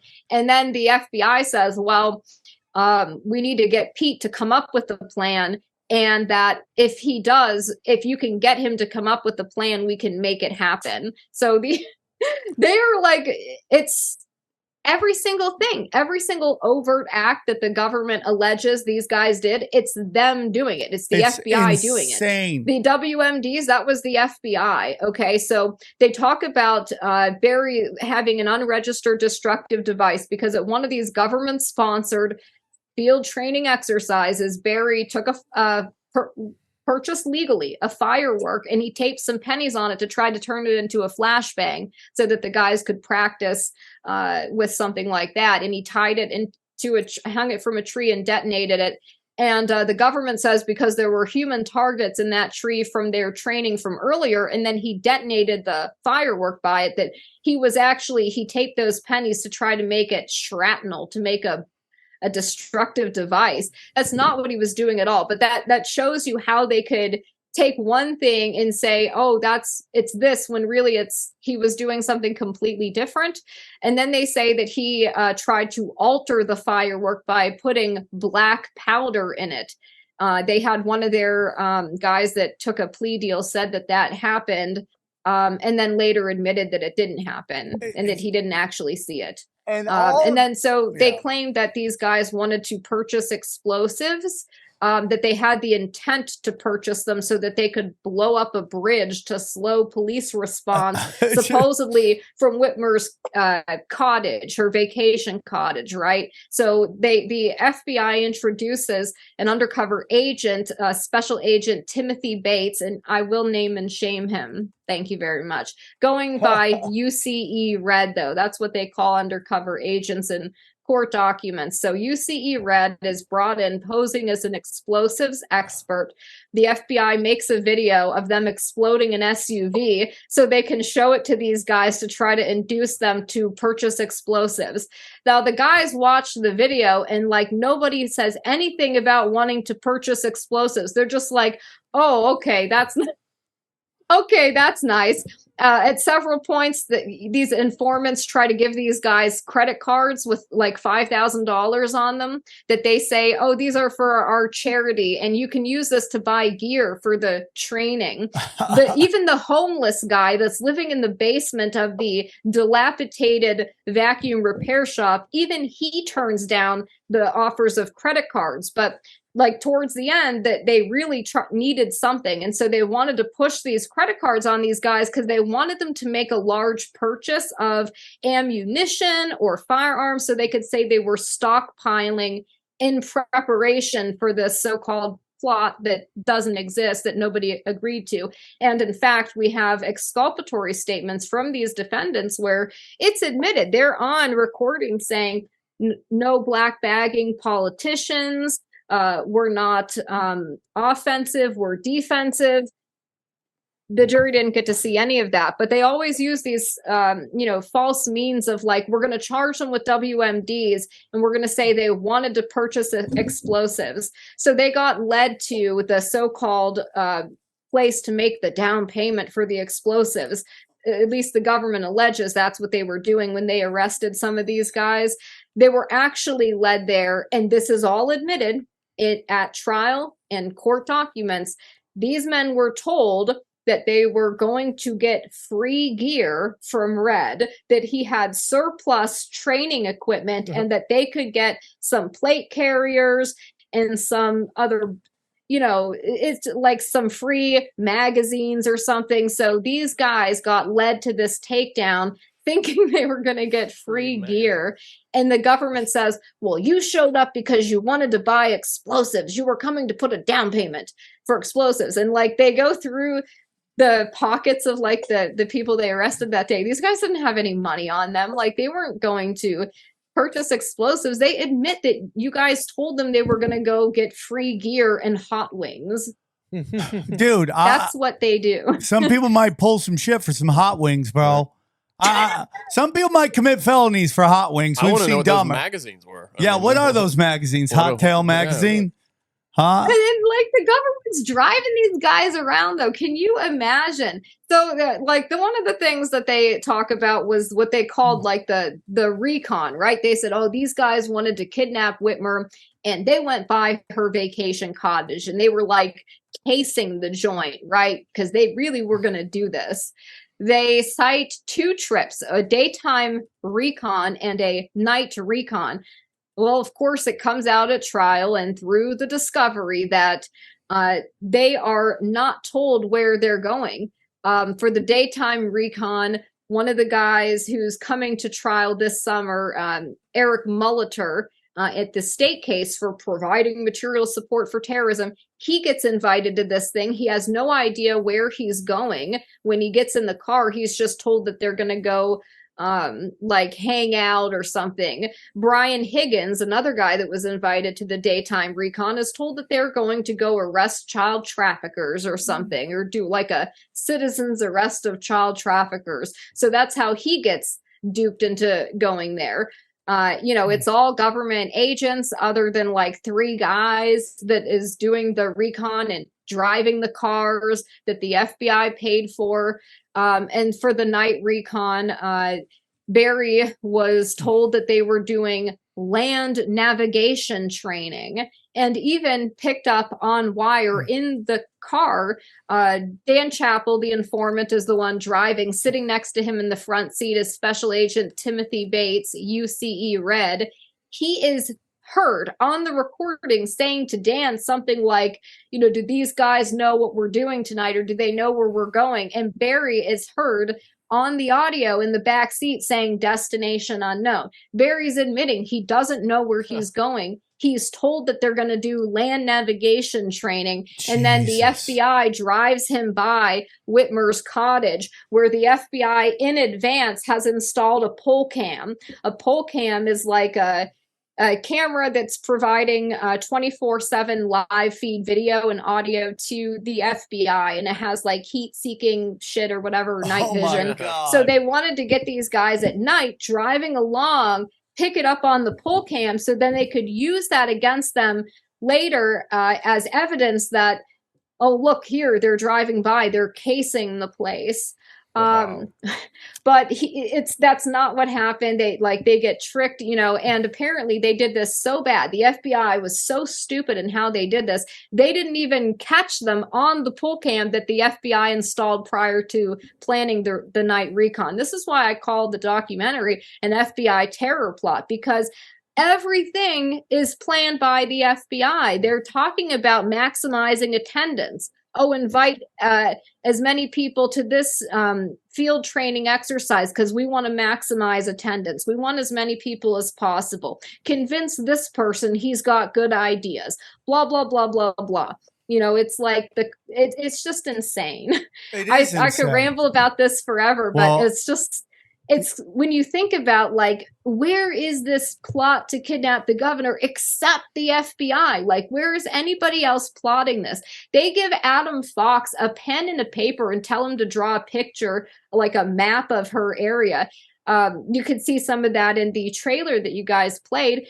The FBI is photographing Adam as he's sitting at a restaurant, just drawing something with a Sharpie on a piece of paper, trying to draw a map because this informant told him to do it, and he's just trying to please this guy, you know, who he sees as a father figure, who is calling him, pressuring him every single day. There's calls, there's text messages between them. And then we see him telling Adam, oh yeah, go get out of the vehicle and go take a picture under the bridge, pose with your gun. So Adam, being the, you know, naive person he is, he gets out. This is the homeless man that is framed as the ringleader. He gets out, poses under the bridge like this with his guns, and then they tell him, oh, now post that picture in the encrypted group chat. And he does. Like, the FBI is directing it as a movie. Tell him to go take a picture. Tell him to post it here. And then they'll use that against him later to say he was planning a kidnapping. Oh, look, he posted this here. He was bragging. And it's like, you guys told him to do that. I have the text messages from the FBI agent to the informant saying, tell Adam to post his pictures in the group chat, you know, and all this other nonsense that they do. 100%. Now, here's something I know. Like, I've never once seen somebody have a press conference saying they almost got kidnapped. Right? Have you ever seen that before? Where usually they'll have like law enforcement do it, because if there's a plot to kidnap you, a real plot to kidnap you, could it possibly be that there's more people out there trying to do it? Do you want to put yourself out in a place where you could be easily grabbed? Right? I mean, I've never seen that. Today we found out there's a plot to kidnap me. It sounds so narcissistic, by the way. Like, she loved it. Oh, she loved. You see her crazy eyes. What was her involvement in that? Did she? When was she looped in on this whole thing? That's a really good question. And actually, I have my own questions for Gretchen Whitmer. In fact, I just posted a clip on my Twitter today of a interview that she gave, and everybody's forgotten about this, October 20th of 2020, where she talks about how Donald Trump unleashed white supremacist domestic terrorists against her, and she grandstands for like 5 minutes straight. They've got Dana Nessel in there talking crap, saying that, oh, 3 progressive women run Michigan, and that's why Trump hated us and he targeted us directly. Like, it is an insane interview, and I really encourage people to watch that clip. If you want to know why they orchestrated this hoax, go watch that clip. I'm telling you, they're grooming her for higher office, just like Gavin Newsom. Whitmer is giving speeches at the World Economic Forum on gun violence. But I believe she knew about it. First of all, she had to have known at some point in the investigation, because she had to have approved the installation of the pole cam at her vacation cottage, right, prior to the FBI planning the night recon. So she had to have known. Further, during the retrial of Adam and Barry, there was a U.S. attorney that was appointed to be head of the Western District named Mark Toten. Toten used to be Whitmer's personal attorney. He recused himself from the retrial of Adam and Barry. Now, his recusal memo has never been made public, despite the defense lawyers trying to get it, because they wanted to know why he recused himself, because they suspect that Mark Toten, her personal lawyer, was the one interfacing between her and the FBI while they planned this entire hoax. And it would be interesting to subpoena his communications and find out exactly what did she know and when did she know it? What was her involvement in this? And I asked the same about Attorney General Dana Nessel from Michigan, who continues to this day to defame these guys, the 4 men that are going to trial this summer in Antrim County for providing material support for this made-up hoax. She continues to refer to those defendants as members of the Wolverine Watchman militia, when FBI Special Agent Henrik and Paula said at the state trial in Traverse City just earlier this year that none of those men were actual members of the Wolverine Watchman. He said that under oath. So it's stunning to me that this continues. I want people to watch that, though.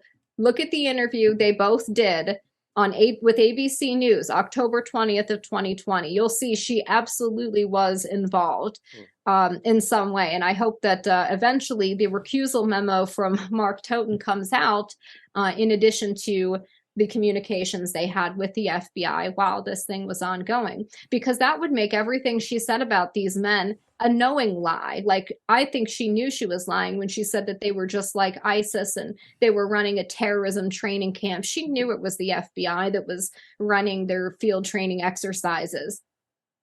Yeah. And so you go again, what is this all about? Why do they want to create a domestic terrorism Bureau of Homeland Security? Well, what they've already demonstrated, that once you get labeled a terrorist, your constitutional rights are gone. You have no constitutional rights. Okay, we've seen it with the Supermax where El Chapo is, even though he's not labeled domestic terrorist. But like, that's where all the terrorists are, by the way. That's where one of the Whitmer guys is too. He's now there. They sent him there because he participated in my documentary. He's now at Florence Supermax and Barry's at Terre Haute in Indiana. Oh no, they sent him there because of your movie? Yeah.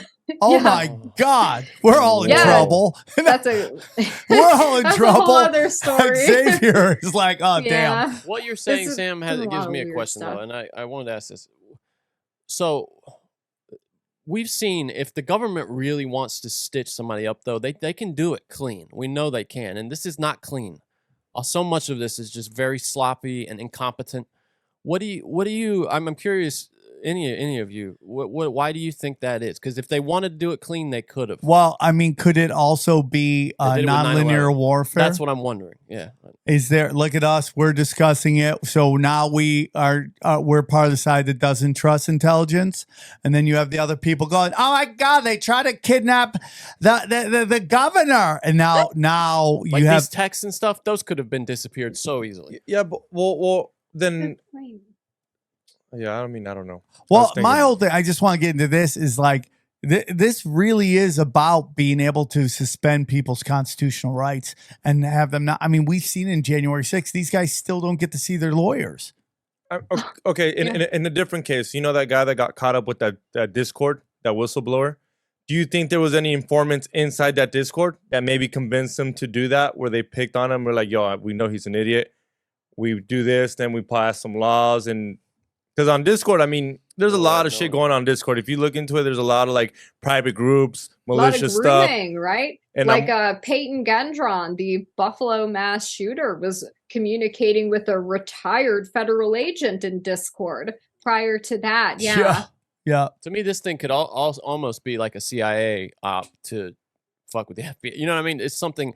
I just feel like there's no way to that zoom out a little bit. 100% on there's been talk about how the CIA, which technically isn't allowed to operate in America, would want to infiltrate and take over the FBI. And we've seen, what's it called? Sheep dipped? Is that what it's called? Where basically you're both, you're you know, I mean, so this, you make the FBI look bad. You know, I mean, you could take it over through the inside. That's so interesting. You know, one of the things about the old PATCON operations from like the 90s, the different groups that were infiltrated by the FBI back then, a lot of those groups were suspected to have been connected to the CIA and Iran-Contra. Yeah. So I just kind of thought that's interesting that there might be some kind of interagency dispute here for the psyops and stuff. Like, we need this for our black operation. Oh yeah, you created that front group to run guns. Well, we're gonna infiltrate that group and we're gonna use it for something else. Like, it's it's insane. Well, Operation Fast and Furious, the government got busted sending weapons to the cartels. They're like, well, we were just trying to follow there. Yeah, okay, all right. We're just trying to follow the flow of where the guns went. You're like, okay, you got busted. So again, it gets into this thing, and we'll wrap it up here. It gets into this thing where we're just like, what is real? Like, what is really like? So a very famous quote. Will you look up former head of FBI Los Angeles, Ted? We played this on Conspiracy Social Club. I think it's a great way to kind of wrap it up here. What he said about the intelligence agencies of America, and then he was found floating dead in the river. I mean, now you said, so the CIA brings the drugs to Freeway Rick Ross, right?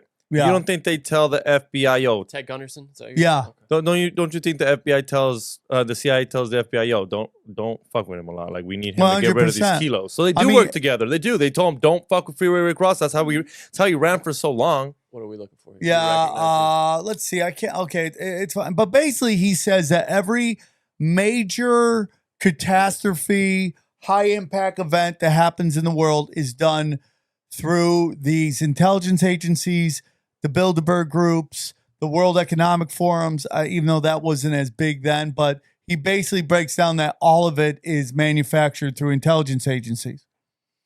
And that's what it happens. And, you know, if you really even get into what we've talked about on this show, is like how the mafia and the CIA have a lot of ties, and that's through the Catholic Church. Could it be this? Most terror attacks are committed by our CIA and FBI. Yeah, basically. Well, it's a little different. It's a different video, but yeah, let's hear this. It's the CIA, an army of individuals who have a license to kill. It's like Murder Incorporated, right? Oh, are you kidding? The CIA makes the mafia look like a Sunday school class. I mean, this is the problem with what's actually happening in Afghanistan. Look, the CIA is done. Can I just say, sounds like somebody that would be found floating dead in a river. Former FBI? It's unbelievable. Look at the terrorist acts that have occurred. The CIA behind most, if not all of them.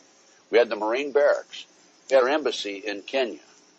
We had Pan Am 103. We had the USS Cole. We had Oklahoma City. We had the World Trade Center in 1993. How can people forget about the Cole? Our government was involved in some of those. I can't say all of them because I don't know. But I do have documentation that there was government implication in some of these. And we'll discuss them as we go. Well, Ted, the people out there. Anyway, this is 8 minutes. I mean, we don't need to watch all of it.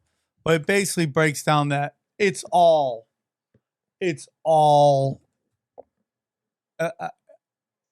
intelligence. You think it's getting worse? Like, you think every year it's getting worse? You think when Obama was running it, or you think it's getting... Well, a lot of people think it's got more brazen since Obama was in. Obama is a intelligence operation plant. His grandfather worked with George Bush Sr. to build up the CIA. His mother was an MK Ultra sex kitten. His grandfather sent his mother into missions to seduce targets.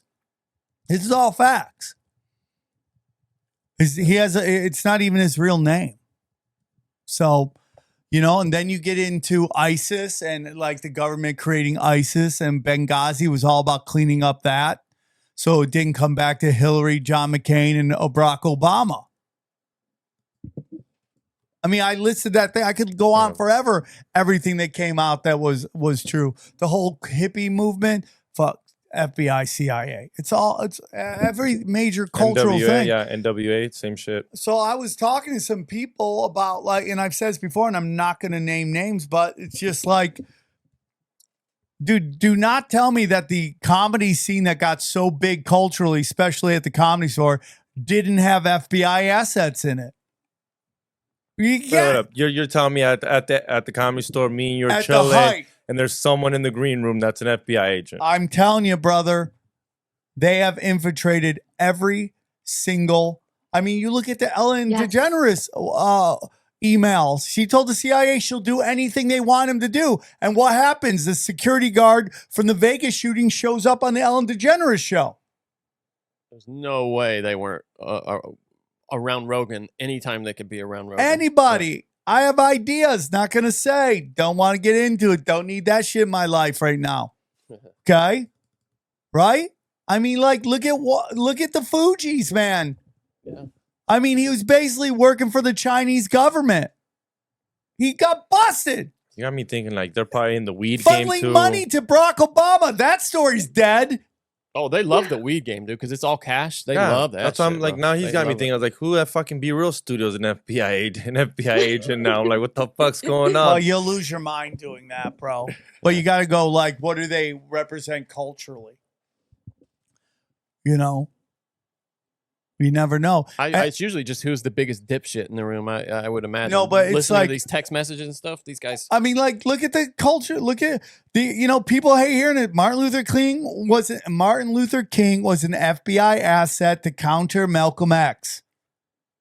When he started going off the reservation, talking about class wars, that's when they offed him. Okay, look at the feminist movement. Gloria what's her name? Steinem. Yeah. Steinem. FBI asset.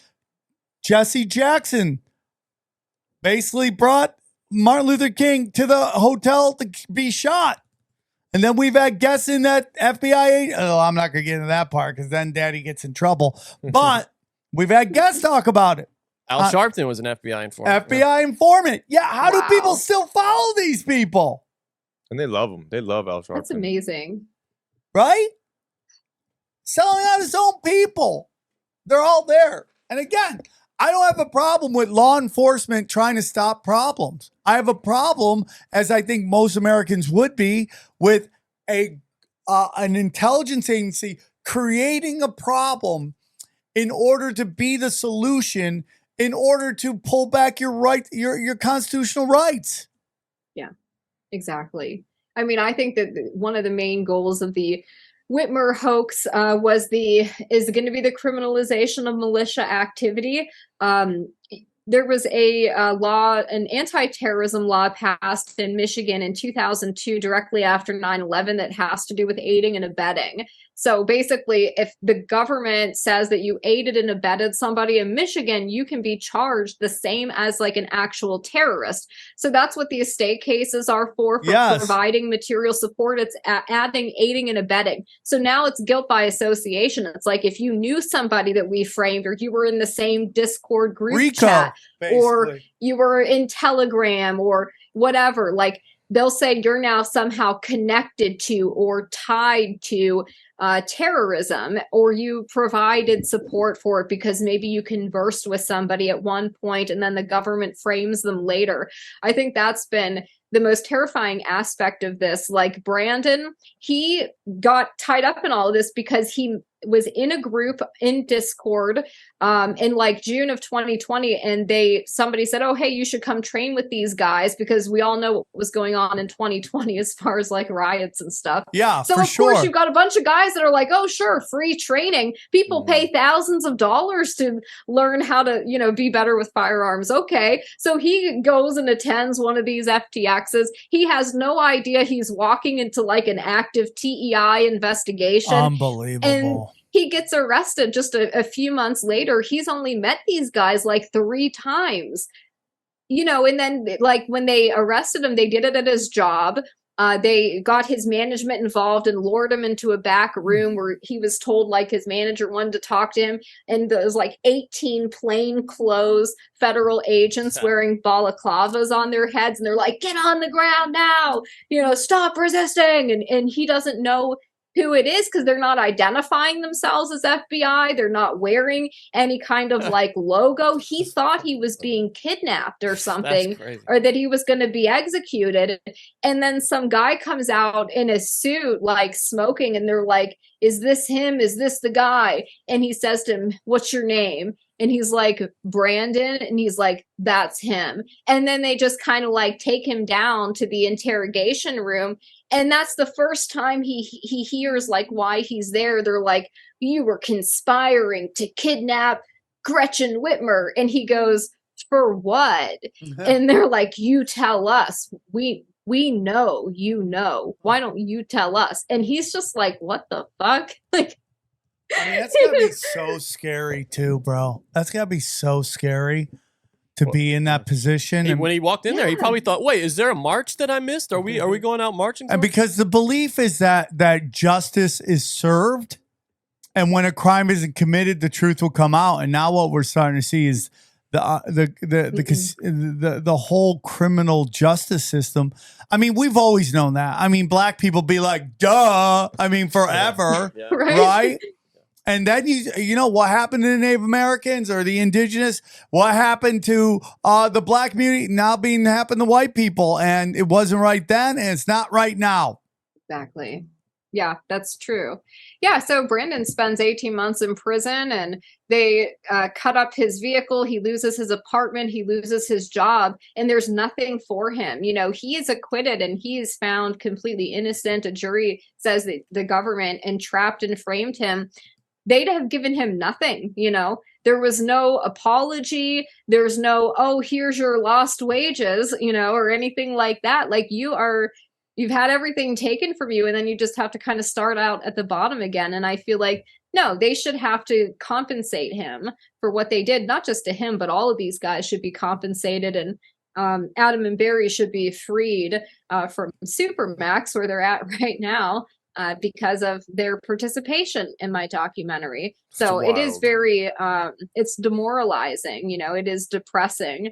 And then you see like how it's so obvious in some ways where they don't bother to hide some of it. And I think of Revelation of the Method, where they want you to know that like you're living under tyranny, and they want you to think that they're all powerful. They want every single person to be terrified to meet up with people in real life, to be terrified that every single person around you is a Fed or cop or something. Think about how they can neutralize any real effective dissent. I mean, going after these guys was a great way for them to demonize the anti-lockdown movement, and that's what they did.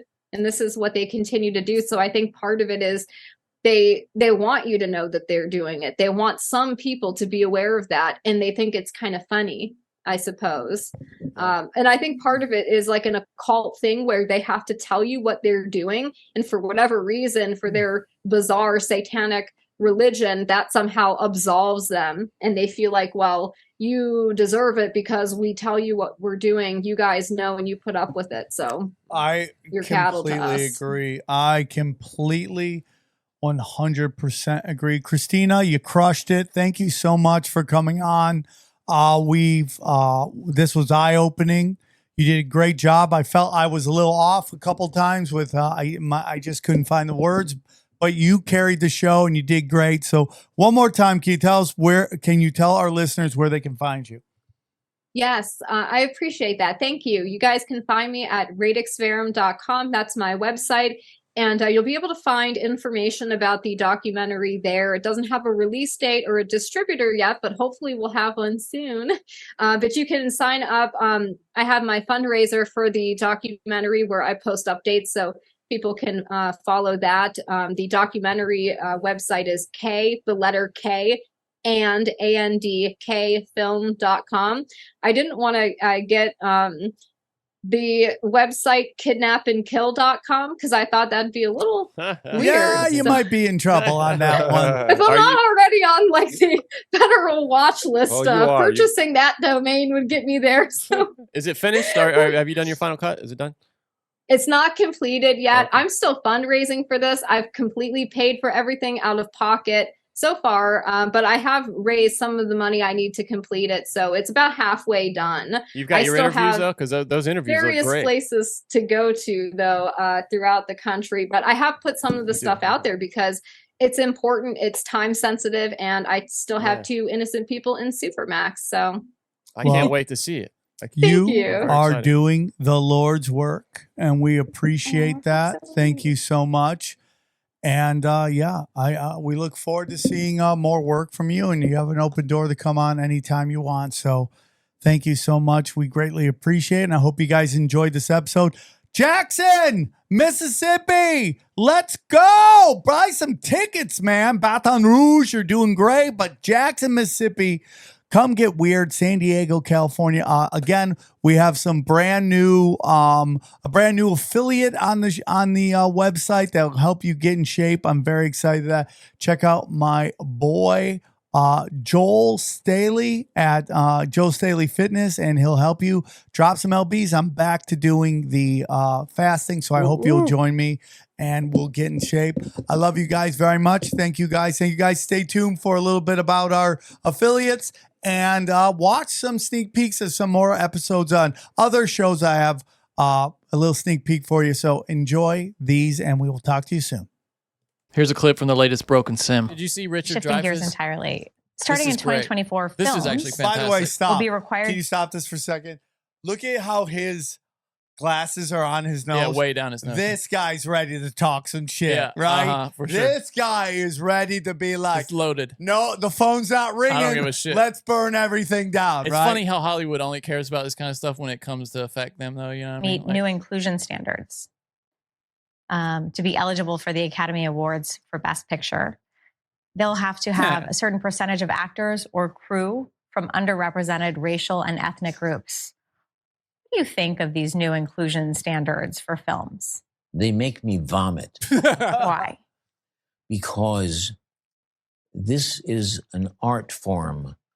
It's also a form of commerce, and it makes money, but it's an art.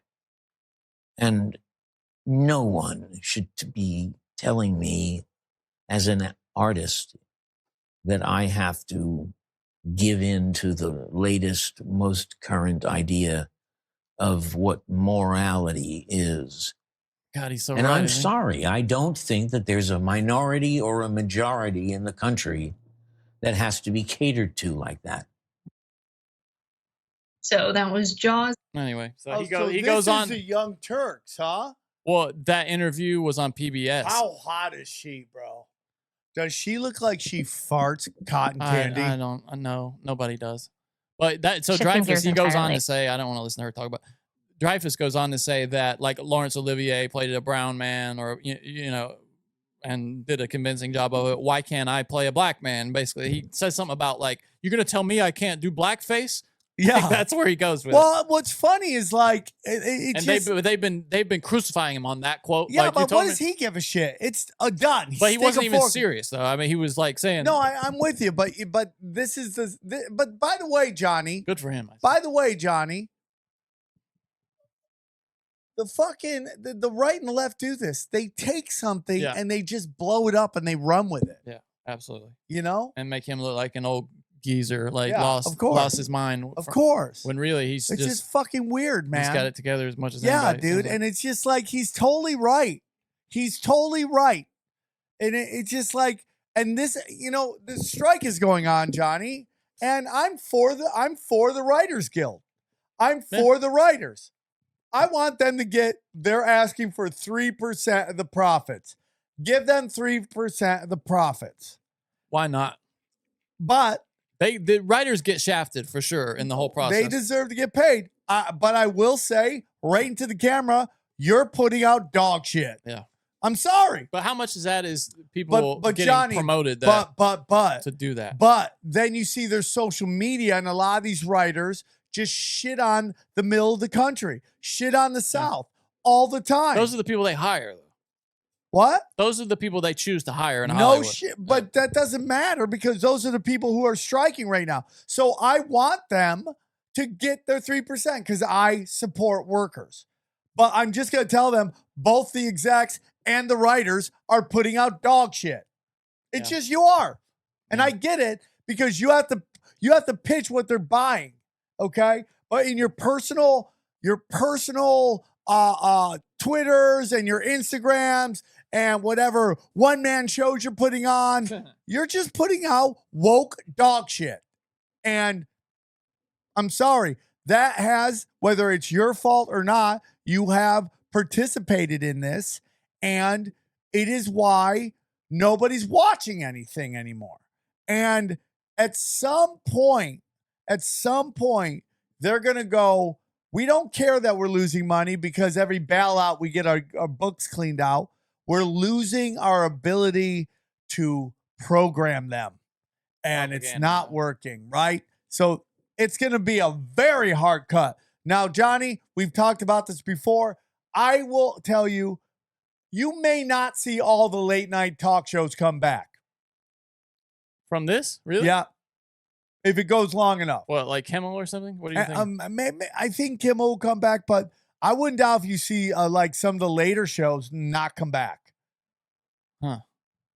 Why? Just because they realize they don't need them? Yeah, they're not getting any numbers. And those shows are expensive to put together. Those hosts demand a lot of money because it takes a lot of work to put those shows together that nobody's watching. And you can go like, well, Jimmy Fallon is getting $3 million, or like, that's great, but that's network television. Yeah. Yeah. I do think that nobody's watching that shit anymore, especially not when it's on. Now they cut it up and they're like, controversy, and that's what they do. We'll see what happens with Saturday Night Live. Now, Johnny, did you see that Fox News replaced Tucker with somebody who I think is very smart for them to replace? I didn't see. Him black with person? Trump's hot press secretary that the Republicans all have a rock hard for? Yeah, that might be. I don't know. I mean, she did crush balls when she was doing that job. Listen, there's not a lot of people that the right swoons over like that. She's one of those. Yeah, nobody's gonna say shit to her for sure. We'll see if people listen. I've been seeing on YouTube, Johnny. Kayleigh McEnany, right? I've been seeing on YouTube that that Elon Musk and Tucker Carlson are going to work together. I don't know what that means though, but on YouTube and Twitter, they've been saying that. Yeah, I keep seeing that too. I don't know if that's real. I will say, I had this for later, but this is Tucker Carlson Unleashed is going to be kind of fun. There are members of Congress. This was him on Tulsi Gabbard's, I don't know, podcast or something this week. This was fascinating. Who are controlled by the intel agencies. I'm not speculating. Let me start that again. Okay. There are members of Congress who are controlled by the intel agencies. I'm not speculating on this. You know, I lived there for 35 years. I know this. I had a very high-ranking member of the House Intel Committee tell me at dinner at a restaurant in Washington when he'd been drinking, we got to talk about this. And I said, oh, I'll text you. He goes, I can't text. And I said, why is that? And he goes, well, because NSA reads my text. And I said, NSA reads it. Wait, you're the head guy on the Intelligence Committee. You're their boss. You're providing oversight in our constitutional system. He's like, yeah, but, you know, they're still spying at me. First thing. Second thing, Michael McCall, who is, you know, the leader of, I would say, the neocons in the House, kind of low-key neocons, but neocons. I got into an argument with him once last year on the phone. He told somebody that I was a Russian agent or something, and I was outraged. So I called him on the phone, and I used bad language. I was really mad. And he said, whoa. I just got that, that's what the intel briefers told me, that you were working for Russia. And I said, that's what the intel briefers told you? You believe your fucking intel brief? Like, how old are you, son? You know, I'm from DC. My dad was in this world. Like, you're being manipulated by your intel briefers. Anyway, so Tucker really Unleashed. hot, She's great. Yeah. She's Tucker hot. Unleashed is going to be a lot of fun. There are members of. He's going to be a lot of fun, I think. Now, there are people who have been teeing off on this video that they're both controlled opposition. What do you think of that? It's entirely possible. Yeah, it's entirely possible. I judge people over a long time horizon. You know, you can't judge anybody on one video. Let's see how it plays out. Let's see what the things they say and do, how they affect the world. You know what I'm saying? That's how I judge people. What you do is when you go see how they react when the best needs of the best desires of the masses and the desire. And here's a quick sneak peek of Conspiracy Social Club. Enjoy. In 1692, Haley put forth the idea of a hollow Earth. He suggested the atmosphere separated multiple shells and that each shell had its own magnetic poles, with each sphere rotating at a different speed. Let me hold on. So the guy that was so smart, he could predict the comet to the minute, according to you. Yeah. And Sam was like, how do you do that? Well, Sam, math. Okay, math. But then the guy who's a master of math is wrong about hollow Earth. Sam. All right, guys, real quick before we're done, we want to tell you about all of our affiliates. It's a great way to support the show. As you know, fiat money is chaos. Okay, fractional reserve banking, dangerous. The best way to get out of it is precious metals, in particular, silver and gold. And that's why we're working at Wise Wolf, okay? Wise Wolf, silver and gold. Just go to samtripoli.com or samtripoli.gold, and you could join, and he's hooking you up. They got great that you can either buy single time or you can sign up for the program where you can buy up to $500 a month. I'm doing it. I hope you can too. We also have everybody at Eagle Research. That's right. Eagle Research, AquaCure Mobile, Model AC50 brown gas, hydrogen brown gas. The guy who makes it says it's secure. People are using it. Check it out. Just go there, use the promo code tinfoil hat, 3 words, and get a discount. Go back to the main page, Sam Tripoli. You will get you get a discount with the promo code tinfoil. And then our good friends over at Haley Ray crystalshop.com. Go to the promo code is Swarm 15. Get 50% off all your crystals, all your quartz, all you name it. What do we got here? Look at all this stuff. All this stuff. All the best. You can do it right there. It's all part of the best crystal shop on the internet. Jewels, bracelets, clusters, you name it. Oh, look at that. Look at that. Candles, you name it. You got it. Swarm 15. Thank you for supporting the show. We love you. And thank you so much for your support. We go deep, homeboy. Aaron, open your mind. Drink from the fountain of knowledge. There's lizard people everywhere. That's some interdimensional shit. Wake up, Aaron. This is only the beginning. Dude, you just blew my mind. Tinfoil hack, tinfoil hack, tinfoil